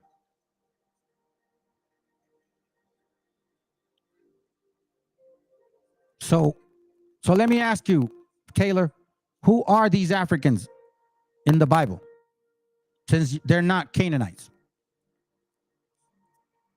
Now, I'm saying they're Philistines. relatives in that bloodline. Because these Africans participated in the exploration all over Mexico, Costa Rica, Honduras, basically everywhere. So wherever the Spaniards held their flag, the African was there to help them.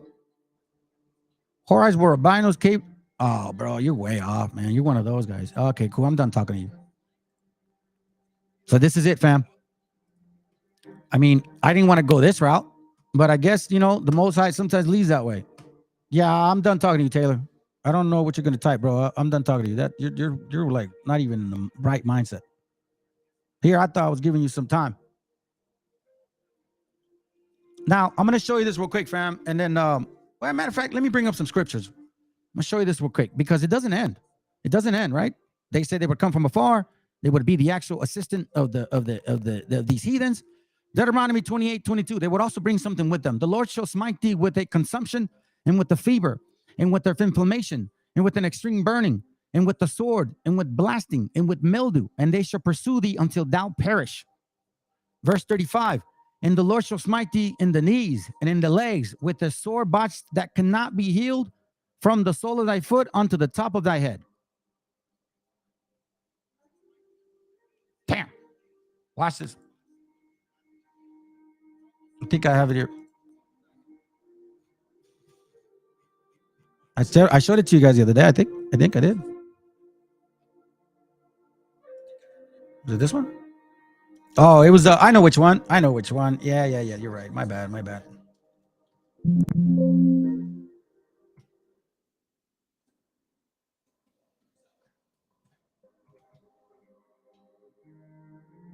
Hold on. I don't have it. Okay, I'll show you here, right here. Remember, the sore botches of Egypt that cannot be healed, right? So we're gonna read a book called where are you? The book is called The Columbian Exchange. Should be coming up soon, family. And it talks about that particular disease. See, look, fam, this is what I'm telling you. This is a feature that we've had for centuries, fam. You look at the Egyptian pictures, we've hardly changed. Don't believe the hype. We didn't mix with these people. Watch this. Partus secretus ventrum. Who are they selling? Our sister. These women here, they're cool, man. They're even chopping it up with them. But look at her. She's on the podium getting ready to be sold. Partus secretus ventrum, 1662. Columbian Exchange coming up, fam. I got a couple more scriptures, and then I'll probably hang out for a little bit, see if that person comes over. If not, I'll call it a night. Columbian Exchange, all right? I'm naming it right so I don't forget. I'm getting old. As you can see, a lot of these documentations, the same things that they use. I always bring it up. I go right at it. Look, in case y'all don't know, these are lists of owners, Africans, Americans, Black Americans owning slaves. There's a list.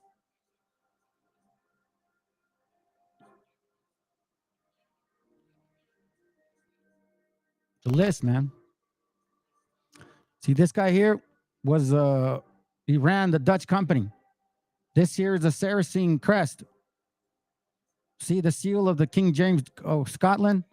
That's a Saracen right there of North Africa. They say, look, this guy says, why are you obsessed with blacks? Now, what I'm trying to do is I'm teaching to make sure that people understand that it wasn't just one nation. See, because we've been believing this for quite some time. And it's you people who are pushing that dumbass agenda, trying to hide, asking for reparations. You do call that being obsessed?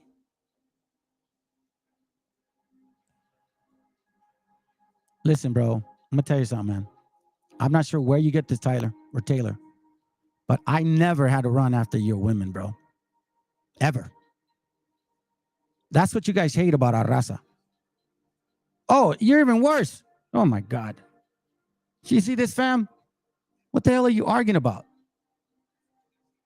Man, go read your Talmud, bro. Go read your Talmud and your Kabbalah and all that. Bible clearly said don't add or take away, but apparently you guys think you have an oral tradition. Damn fake ass Pharisees. Matter of fact, I'm gonna block you, bro. I ain't got time for you. I'm gonna time you out. Anyhow, check it, fam. Columbian Exchange. This guy's over here. See, look, that's the book they like to use. Did the Negroes know of America? Diodorus Siculus tells us that the Phoenicians in an early time sailed beyond Hercules' pillar African coast. You see, but they never say that there was people there already. That's how they are. Very selective. Let me get this particular one, and it should be done with the page. Where are you, man? Come on. Trying to get that page. Columbian Exchange. Come on. My bad, fam.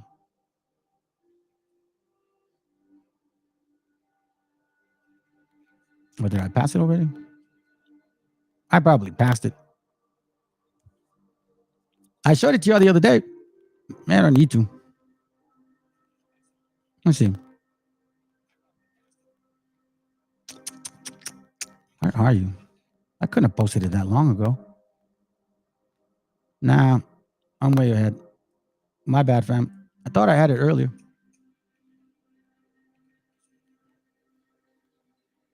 Oh my God. There it goes right here. It's called the Indigenous People of the Caribbean. Remember the smallpox, right? Verse 35. The Lord shall smite thee in the knees and in the legs with the sore botch of Egypt that cannot be healed from the sole of thy foot on the top of thy head. It says here on the bottom. With the men of Narvaez had come a black man suffering from smallpox, and he infected the household of Sempoela where he was quartered. And it spread from one Indian to another, and they, being so numerous and eating and sleeping, hold on.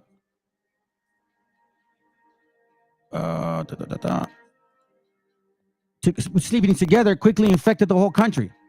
The Mexicans had never seen smallpox before and did not have even the European eager knowledge of how to deal with it. The old soldier chronicler Bernal Diaz del Castillo called the Negro a very black dose, where it was because of him that the whole country was stricken with a great many deaths.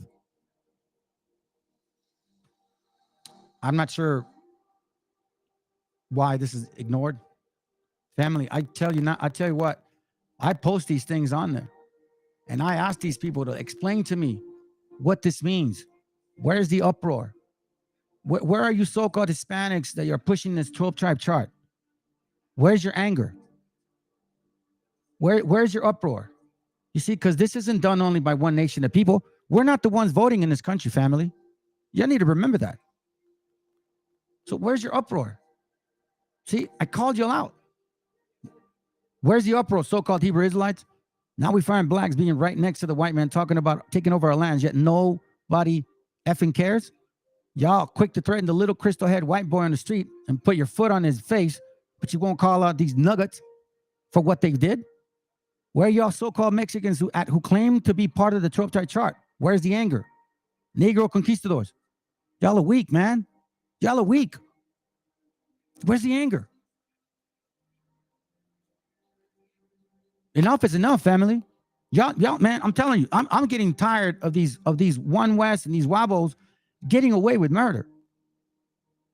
Literally. Where's the uproar? Where's the response? Where's everybody's passion for the Most High? I thought you guys were about the truth and you wanted the truth, but nothing but the whole truth.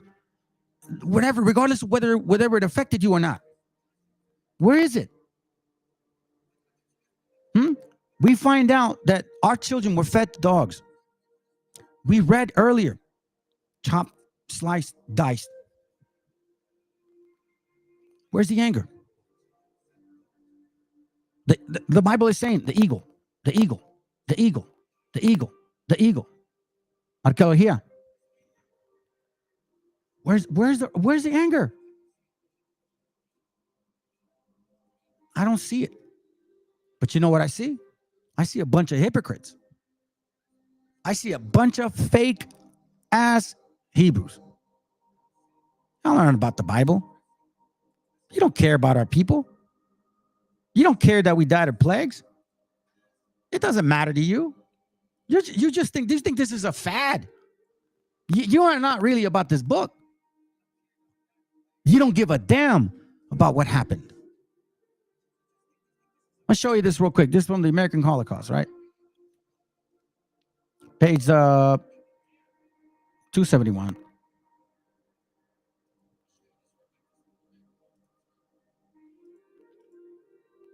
Let me read this real quick.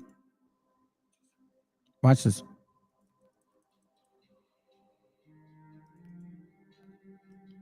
We need to reprogram our minds, family, that it wasn't just one group of people. Remember, Psalms 83 was not ever really broken down properly. It says here, let's see, white servant discrimination. Not everyone was convinced, however. In 1953, Degler published an article, Slavery and the Genesis of American Race Prejudice, strongly arguing that slavery took root very early in American colonial society, and that it did so in large part because of white colonists' pre-existing racist attitudes visible among other places. In Elizabethan literature, including Shakespeare, Othello, and Titus Andronicus, but also evident in the relative prices of blacks and white servants, discriminatory court decisions, and more. The ensuing flurry of the debate on the issue had a number of internal problems, not the least of which was the tendency to assume that the general attitudes and behavior of the white colonists were very nearly monolithic. Watch this. Thus, whenever one partisan found an exception to the other body of data, he or she was likely to hold it up as a refutation and other entire thesis. Some writers, for example, pointed to a 1640 law prohibiting blacks in Virginia from bearing arms. You see that? And cited that it is that as evidence of racial bias discrimination, while critics of this interpretation noted that the presence in Virginia during the same time of a black former slave who had gained his freedom and purchased a slave himself, and they used this as evidence that blacks were not treated with special unfairness. White over black, American attitude. Watch this. This is going to hurt them. I'm going to read this from the top. Yeah, I'll read it from the top, and then I'll finish it here. It says, although there were some earlier historians who raised questions that had bearing on this matter, it wasn't until 1950 that they began to propose in numbers with some vigor the thesis that the slavery had preceded racism in America.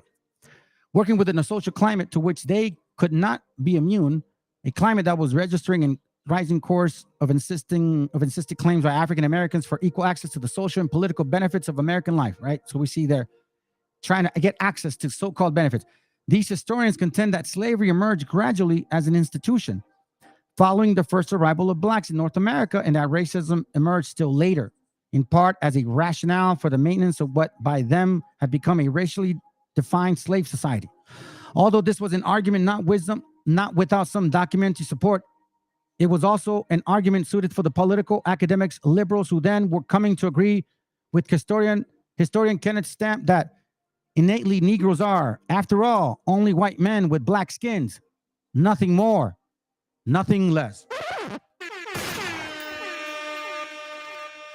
Nothing more, nothing less.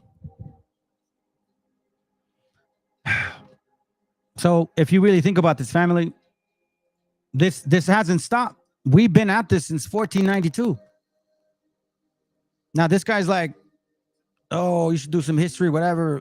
We haven't had the Bible since 1492, barely in the beginning of the 1900s were we allowed to even read them. In 1835 was the first printed one here in Mexico. So if you read the bottom, I'll just kind of say it real quick. Watch this real quick. This is from the Free Negro, Virginia in 1619 to 1895. Watch this. The most remarkable property possessed by free Negroes was the right to acquire, own, and alienate slaves. Indeed, far more than 20 years from the time when free Negroes appeared in the courts, there was no legal restriction upon their rights. Upon their rights to own indentured white servants. Such a reversal of the unusual order may have been a few cases actually attempted, for in 1670, a law was enacted that declared that no Negro or Indian, though baptized and enjoy their own freedom, their own freedom shall be capable of any purchase of Christians, meaning white people, but yet not debarred from buying any of their own nations. So they could buy their own. You see this? There is on record in the Northampton County Courthouse a clear case of ownership by a free Negro of a Negro servant as early as 1655. But we know that in the 1500s, that's what the black conquistadors were fighting for. They were fighting for their freedom and for encomiendas, and they were given to them. They were the zapatas, I think they call them that. The taskmasters. That's who they were. Now, before 1832, there were free Negroes forbidden to own Negro slaves. Not before 1832 were there free Negroes forbidden to own Negro slaves. You see that? That this right was quite commonly exercised. Notably, in the 19th century, is a fact well-supported evidence. Look at that. What more do you want? Where's the uproar? Where's the anger? I don't see anything. I don't see anybody.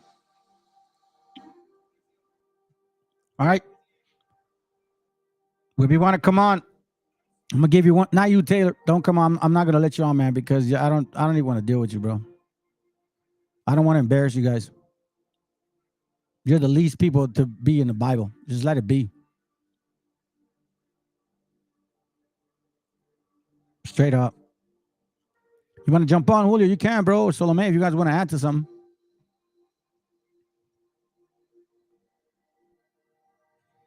Hey, look at this. He says, it's sad that you have to shy away from the truth. You don't even speak Hebrew. You don't speak Hebrew, dummy. You guys speak Yiddish. Shut your ass up, man. Y'all are dumb. Look, at least speak Hebrew to say that. You guys speak Yiddish, a French and some in the slang of things. 1948 is not in the Bible. Why are you guys there in the first place?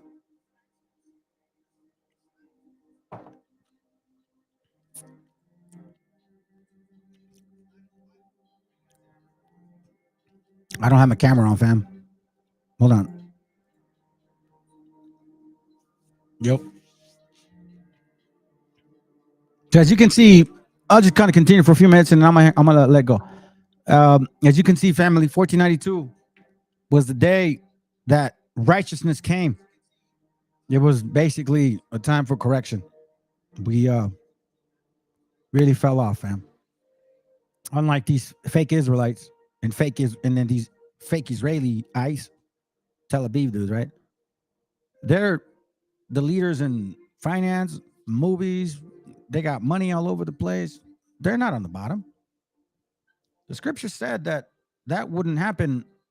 The curses wouldn't end until they all come to light. They run the biggest alphabet team parade that y'all can even imagine. 250,000 people. Hey, shalom, bro. What's up, man? Hey, go ahead. You're on, bro.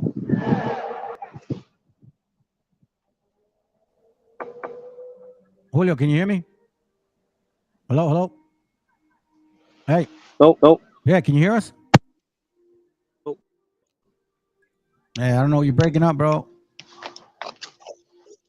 You good now? Nope. Yeah, we can hear you, bro. We can hear you.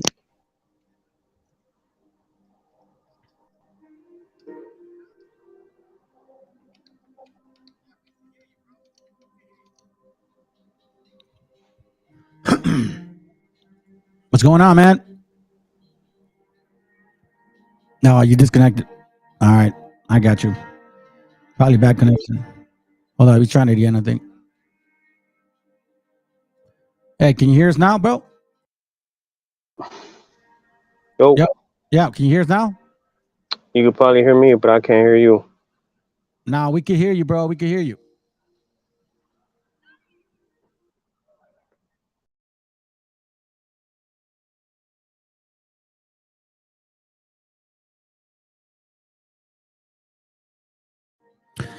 All right.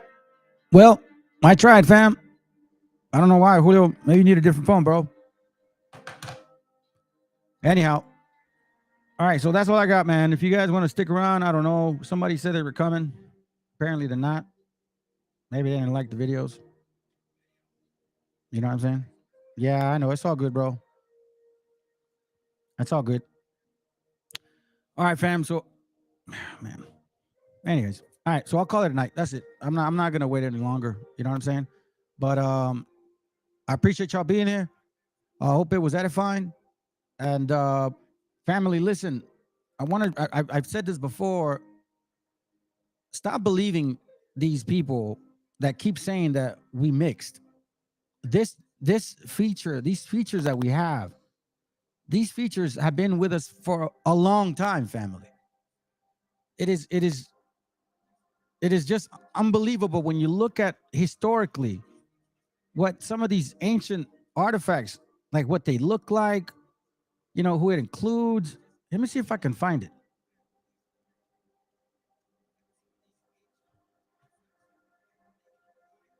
Watch this real quick. Yeah, check this out. All right. This one. Look at this. Right? Watch. I'm gonna show you guys something real quick. Hold on. Pedro. All right. This guy's called Pedro Infante. All right. He's a well-known singer. Okay, you see his bigotito and stuff, you know what I'm saying? Right? Remember that, okay? Watch this. Let's go.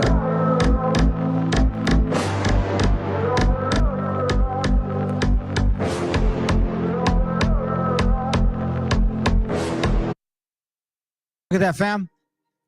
You see what I mean? Where is it at? Man, I just had the guy. Oh, that's right. I close it. Look. See this guy? Watch this.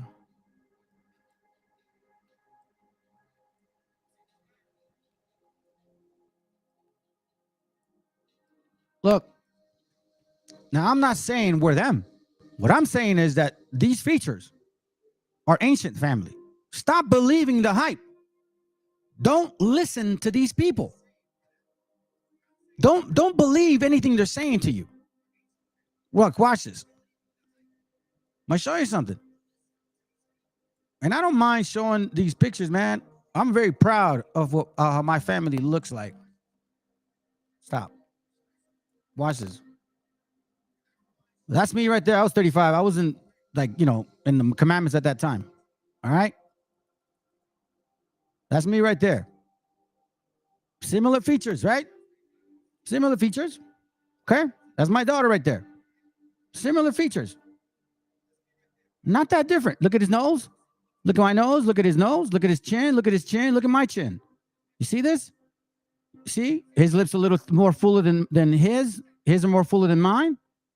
All right? If you guys want to be technical, let's be technical. Okay? Now, these are black conquistadors right here. That look like Nate the Snake. They don't look like them. Okay? Keep that in mind. And if you look at other, let me see some other pictures. Remember the picture I showed you guys about the brother, the older brother? Look, that don't look like them, does it? No, it does not. Okay, let's continue. Let's compare. Yeah, I want to compare. Let's compare. Look, boom. You see this, family? Para que vean, hermanos. Don't be fooled. You see these features? These are ancient features, fam. Don't be fooled. This is a lie. That whole thing is a lie. It was never true. They used that to manipulate our minds, that they made us. That's what they did. Look at this. These are our features. This is an old statue, brothers. Old, thousands of years old. Okay? Look, Asiáticos, Semitics, and Negroes.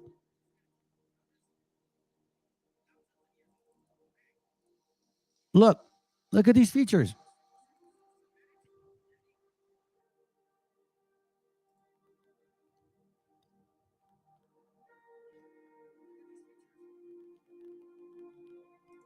That is what happens when you mix.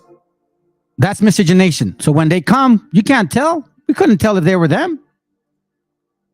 Look, he's half and half, right? Let's not be confused, family. Let's not be confused. Stop believing that these guys mix with us and that we used to look like that or look a certain way. Look, this is them. This is what they look like when they mix. This is black and white folks right here. This is a mixture of them. This is miscegenation right here. You see that guy? You see him? He wouldn't be considered black nowadays. He's a white guy. That guy looked like one of them actors, right? But these are all black men. Now, I don't see them looking at any of these guys unless they mix with the white man, right? Exactly. But they still have a different feature. See, I don't care about the phenotype. It doesn't matter to me. But since they're bringing that up so much, I want to remind you guys, stop believing, stop looking in the mirror and thinking that you're a mixture, you're a mestizo, that, oh, I probably look this way because we mix with Spaniards. That's a lie. These features are centuries old, fam.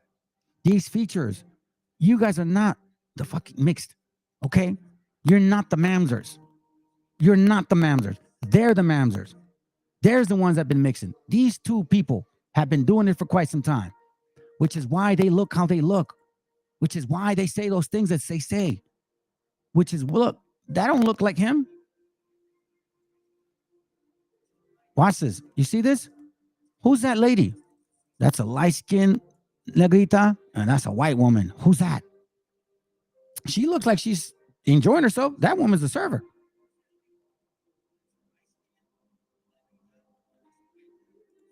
Do they look like? No, they don't. Check it out. It's my family. My dad and his brothers. Look at those features. Look at him. Look at him. Look at him. Look at that. You see? These features are ancient family. This is my son right here. Oh, no, not that man. This is my son right here. This is my daughter. Look at these. Look, see? Look at his nose. Look at his lips.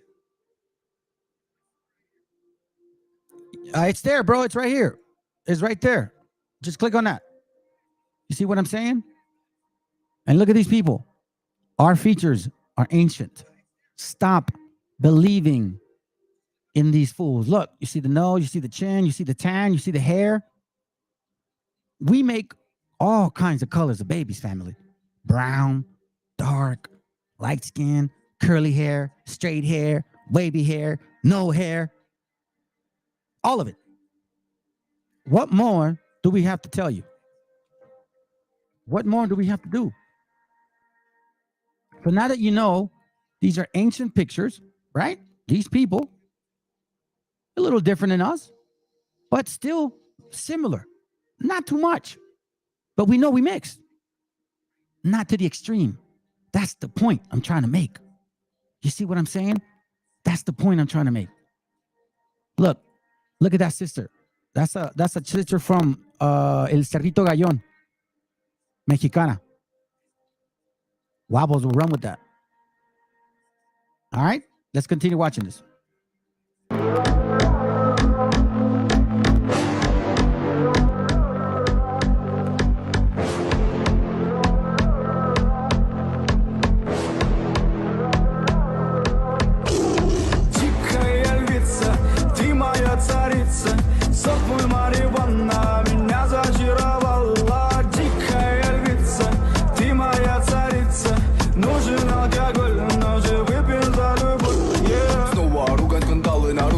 Ты надела кандалы, где пропадаю, ты ночью гадала. А я с друзьями сгораю до талого. Голова подходит, похоже, с ума. Сумма в карманах у нас немала. Малая смотрит всю ночь на меня. Два виски с колы, детка моя.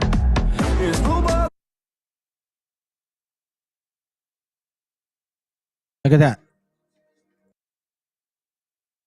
Fam, look at that feature. See the straight nose, thin lips. Right? Let's go.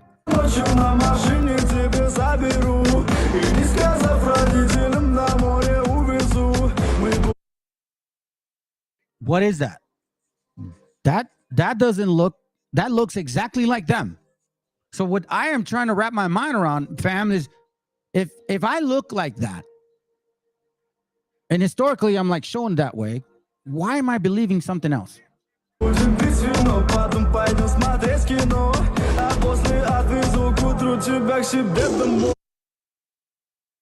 Look, fam. You see this? Look. Look at these features. You guys saw my son's profile. Okay?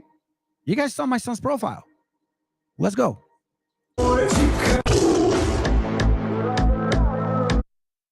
Look, Pedro Infante right there, bro. Neither keep my sister. Let's go.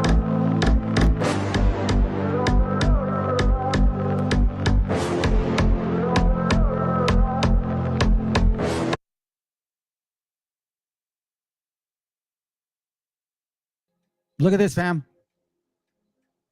She could pass for a Hispanic girl. Let's go.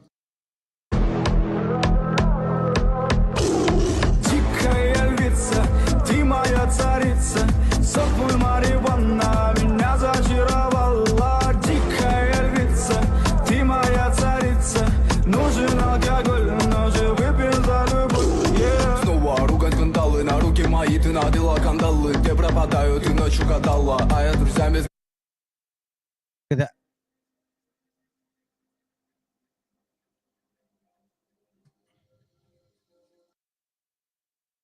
Look at this picture right here. Look at this. You're gonna tell me that man? So what? I mean, I don't understand. Did we mix with him? Did we? You know what I'm saying, fam? This is thousands of years. These features that you see in your face, my raza, my beloved family. That's what we're supposed to look like. God wasn't incorrect.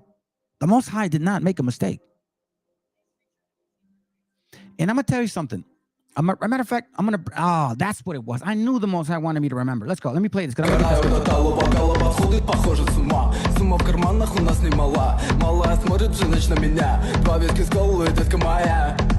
Из клуба ночью на машине тебе заберу И не сказав родителям на море увезу Мы будем пить вино, потом пойдем смотреть кино А после отвезу к утру тебя к себе домой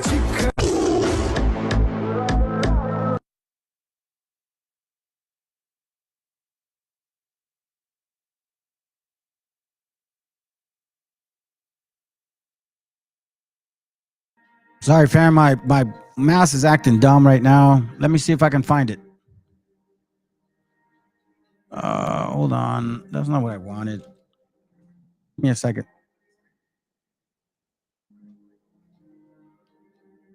Okay, let's see. I think it's let me see this one. He has sown this good seed in the son of man. Okay, I think this is it. Okay. I was talking to my wife about this. Watch this. Let's go here. And this is why when we read this with a better understanding, it'll help us have better clarity. A lot of times we read these things and we're not aware of how it applies to us. All right, I'm going to finish it with this, fam. Okay, so follow me here. It says, it's all good, Julio. Don't trip, bro. You just need a different phone. It says here, Matthew 13:24. Another parable put forth unto them, saying, the kingdom of heaven is like unto a man which sowed good seed in his field. And while man slept, his enemy, meaning Satan, came and sowed tares among the wheat and went his way. But when the blade was sprung up, it brought forth fruit, and then appeared the tares also. So the servants of the householder came and said unto him, Sir, didn't not thou sow good seed in the field? From whence then hath it tares? He said unto them, An enemy hath done this. The servants said unto him, Which thou then wilt thou then we go and gather them up? So let me remind myself here. An enemy hath done this. Remember that. An enemy hath done this. So they said, should we go and, gather them up? So then he says, but he said, no, lest while you gather up the tares, ye root up also the wheat with them. Right? So as you can see that there's going to be an enemy who is going to be among us, who is going to be teaching righteousness, Who's going to look like the part that they're the people of the Bible? Who's going to get more quicker understanding and they're going to grow quicker than us into this belief among us, because the tares grow quicker than the wheat. And it's going to look like it's part of us. But there's a distinguishing thing about them that you could just tell the spirit of them is not the same, the seed. So it says, let both grow together until the harvest. And in the time of harvest, I will say to the reapers, gather ye together first the tares. Bind them up, bind them in the bundles to burn them, but gather the wheat into my barn. So who was going to be waking up first, fam? Who would be out there showing that they're supposedly the good seed? We see them. We see them. Yeah, these Canaanites, right? So watch this. This enemy would achieve it in this manner. 2 Corinthians 11:14. And no marvel, for Satan himself is transformed into an angel of light. Therefore, it is no great thing. I'm sorry, let me go back. Verse 13. For such are false prophets, deceitful workers. So let me stop right here. Such are false prophets. How do we know a false prophet? When he prophesies something and it doesn't come true. Deuteronomy 18:22. When a prophet speaks in the name of the Lord, if the thing follow not, nor come to pass, that is the thing which the Lord had not spoken, but the prophet has spoken it presumptuously. He wasn't sent. Okay? So now that we see here that these false prophets, how are we going to identify them? They're going to be preaching things out of their own mind. And that's how we understand them. For such are false prophets. How? Deceitful workers. You see? Deceitful workers. So now when you catch them saying, the end of the world, Y2K, the Messiah is going to return, the black man's going to come and destroy you white people. 2023. And now they relabeled it, repatched it, readjusted it, and now sold it again to the same crowd of dummies. It says, former deceitful workers transforming themselves into the apostles of Christ. And no marvel, for Satan himself is transformed into the angel of light. Who came to put seed of tares in our field? The enemy. He came into transformation of the angel. The Most High, we keep the laws, but they ain't the people of the Bible. Therefore, it is no great thing if his ministers also be transformed as the ministers of righteousness. Yeah, we keep the laws. IUIC, don't they say that? One West Camp, all of them fools say they keep the laws, but they're gangsters. Ghetto fools, I don't know why. You guys I don't understand. I grew up in the 80s, 90s. So for me to see this stupidity, it's a joke. Y'all are a joke. There is no great thing if his ministers also be transformed into the ministers of righteousness, whose end shall be according to their works. So clearly we see what the Messiah was talking about here. Clearly we see it.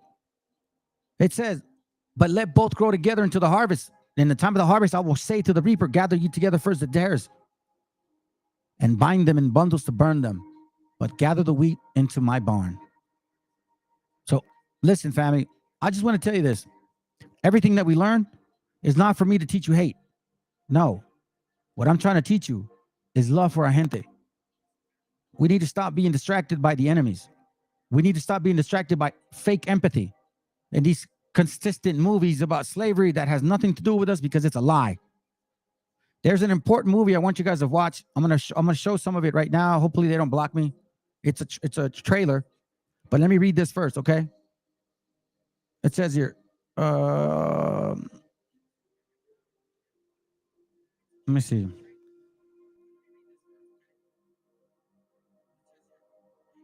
Give me a second.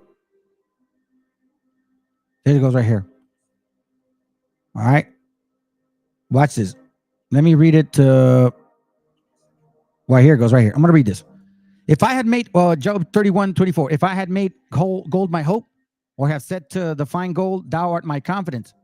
If I rejoiced because my wealth was great, and because mine hand had gotten much. If I beheld the sun when it shineth, and the moon walking in brightness, and my heart had been secretly enticed, or my mouth had kissed my hand, this also were an iniquity to be punished by the judge.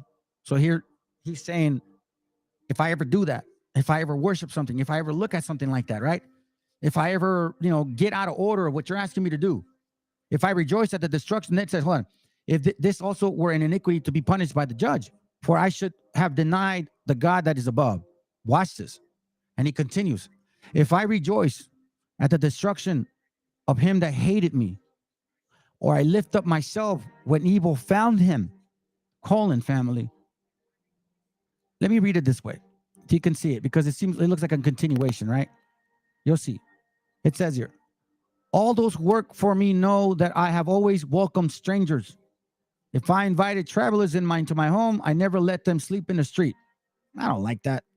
I don't like that translation. That's whack. Anyways, let me read it again. Oh, that's why. Hold on. Where did I put it?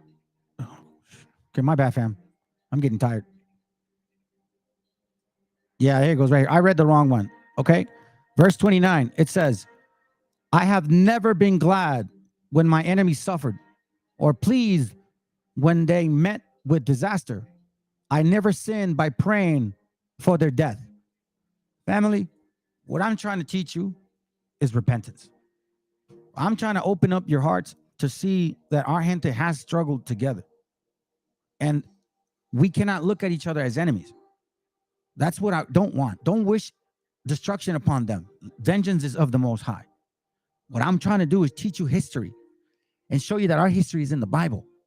And that's why when the Messiah was going to return, or some of you guys call him Quetzalcoatl, he was going to save us from our enemies. Because right now we're in a position where we're not going to win this war. Not physically. It's a spiritual war. All right, fam? Anyways, it's getting late. I know you guys are letting go. So that's all I got. Appreciate you being here. Hey, maybe next time, Julio, you jump on, bro. Okay. I'm going to end it with this real quick. Oh, okay. You're on. You're back on. Try it. Try one more time. Hold on. Try one more time. Go ahead. Are you there or not? I can see that you're trying to connect, bro. There it goes. Can you hear us? Hello? Hey, can you hear us, bro?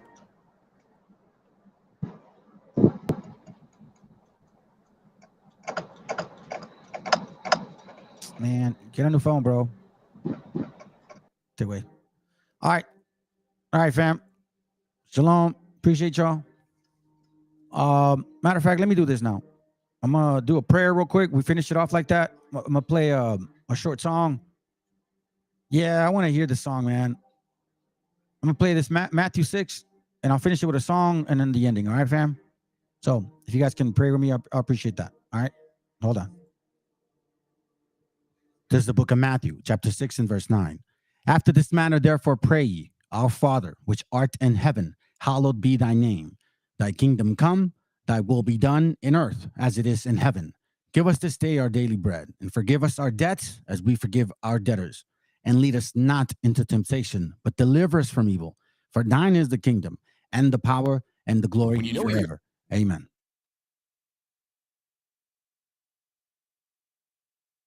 Okay, family. All right, man. Appreciate y'all very much. Shalom. Y'all have a good night. And Lord willing, it was edifying, okay? Again, I wanted to bring up that material. It was a continuous thing. You know, these guys were trying to debate and kind of took me off, but we finished the class. Okay? All right. You guys have a good night, man. Shalom. And appreciate y'all. Love you, man. Take care.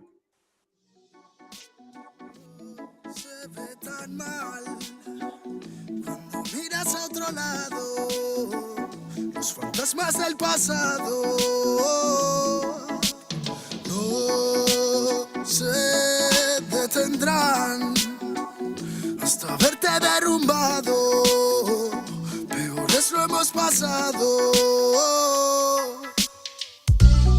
Andaba a golpes con la tristeza, me aportó riqueza, me otorgó sabiduría, pues se dibujaba en todas mis piezas. Yo con alegría le daba color después.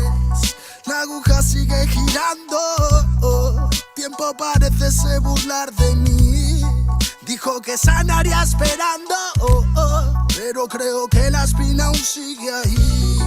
Con los dedos lo voy palpando. Cierro los puños, escapa de aquí. Agonizando, no me espera el tiempo, no voy a esperar por ti. Nuestras huellas en la orilla se han borrado por la marea. Si esas estrellas ya no brillan, las entiendo pa' que veas.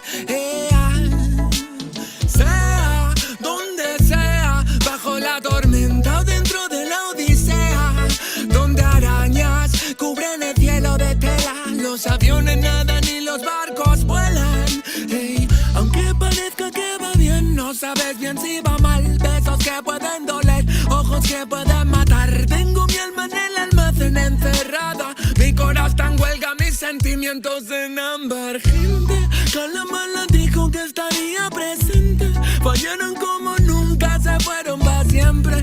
Millones razones para vengarme, pero a veces duele más actuar indiferente. Como no quieren ver ahogados, tenemos branquias y cerrados los bronquios como la mente de un guardia. Yo soy la montaña y vine con la cordillera. Más cojones que tu ganga tiene una madre soltera.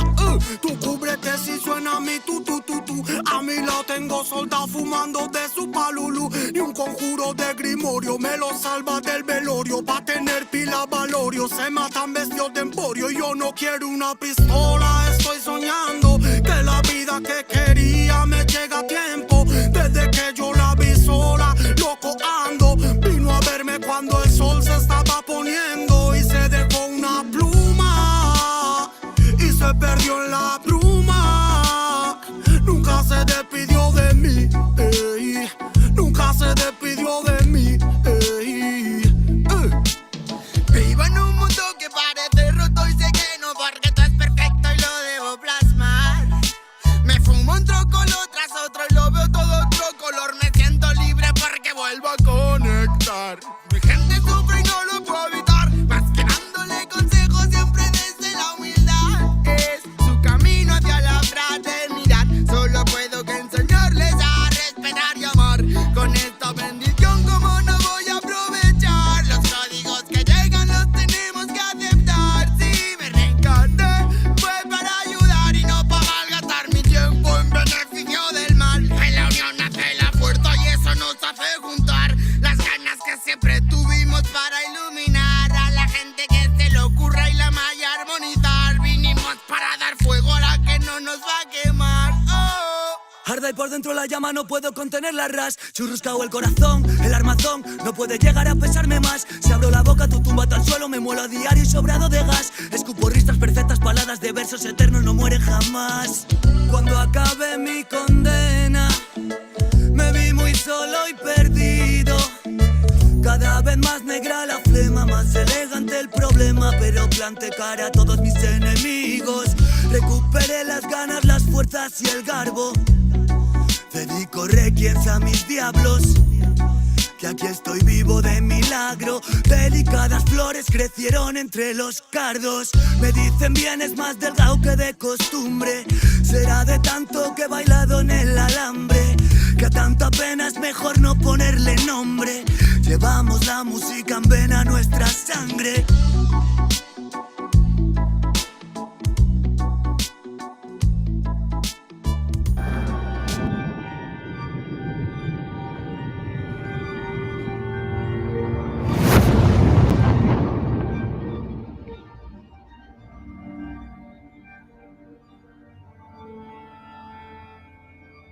Ical, hijo, abre los ojos.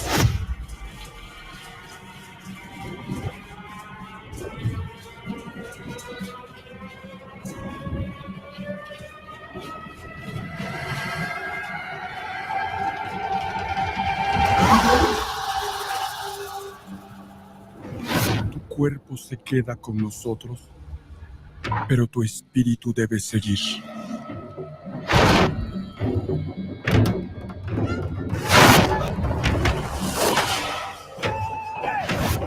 Busca la luz. Aléjate de las sombras. Deja que nuestro dolor sea tu fuerza. Desde aquí iluminamos tu camino.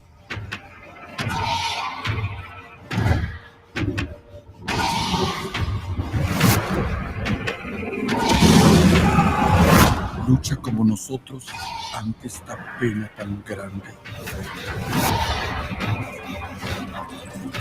Yo soy tú eres yo.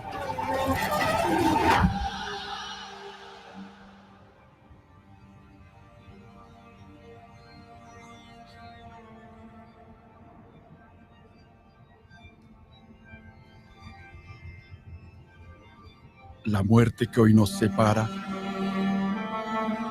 mañana volverá a unirnos.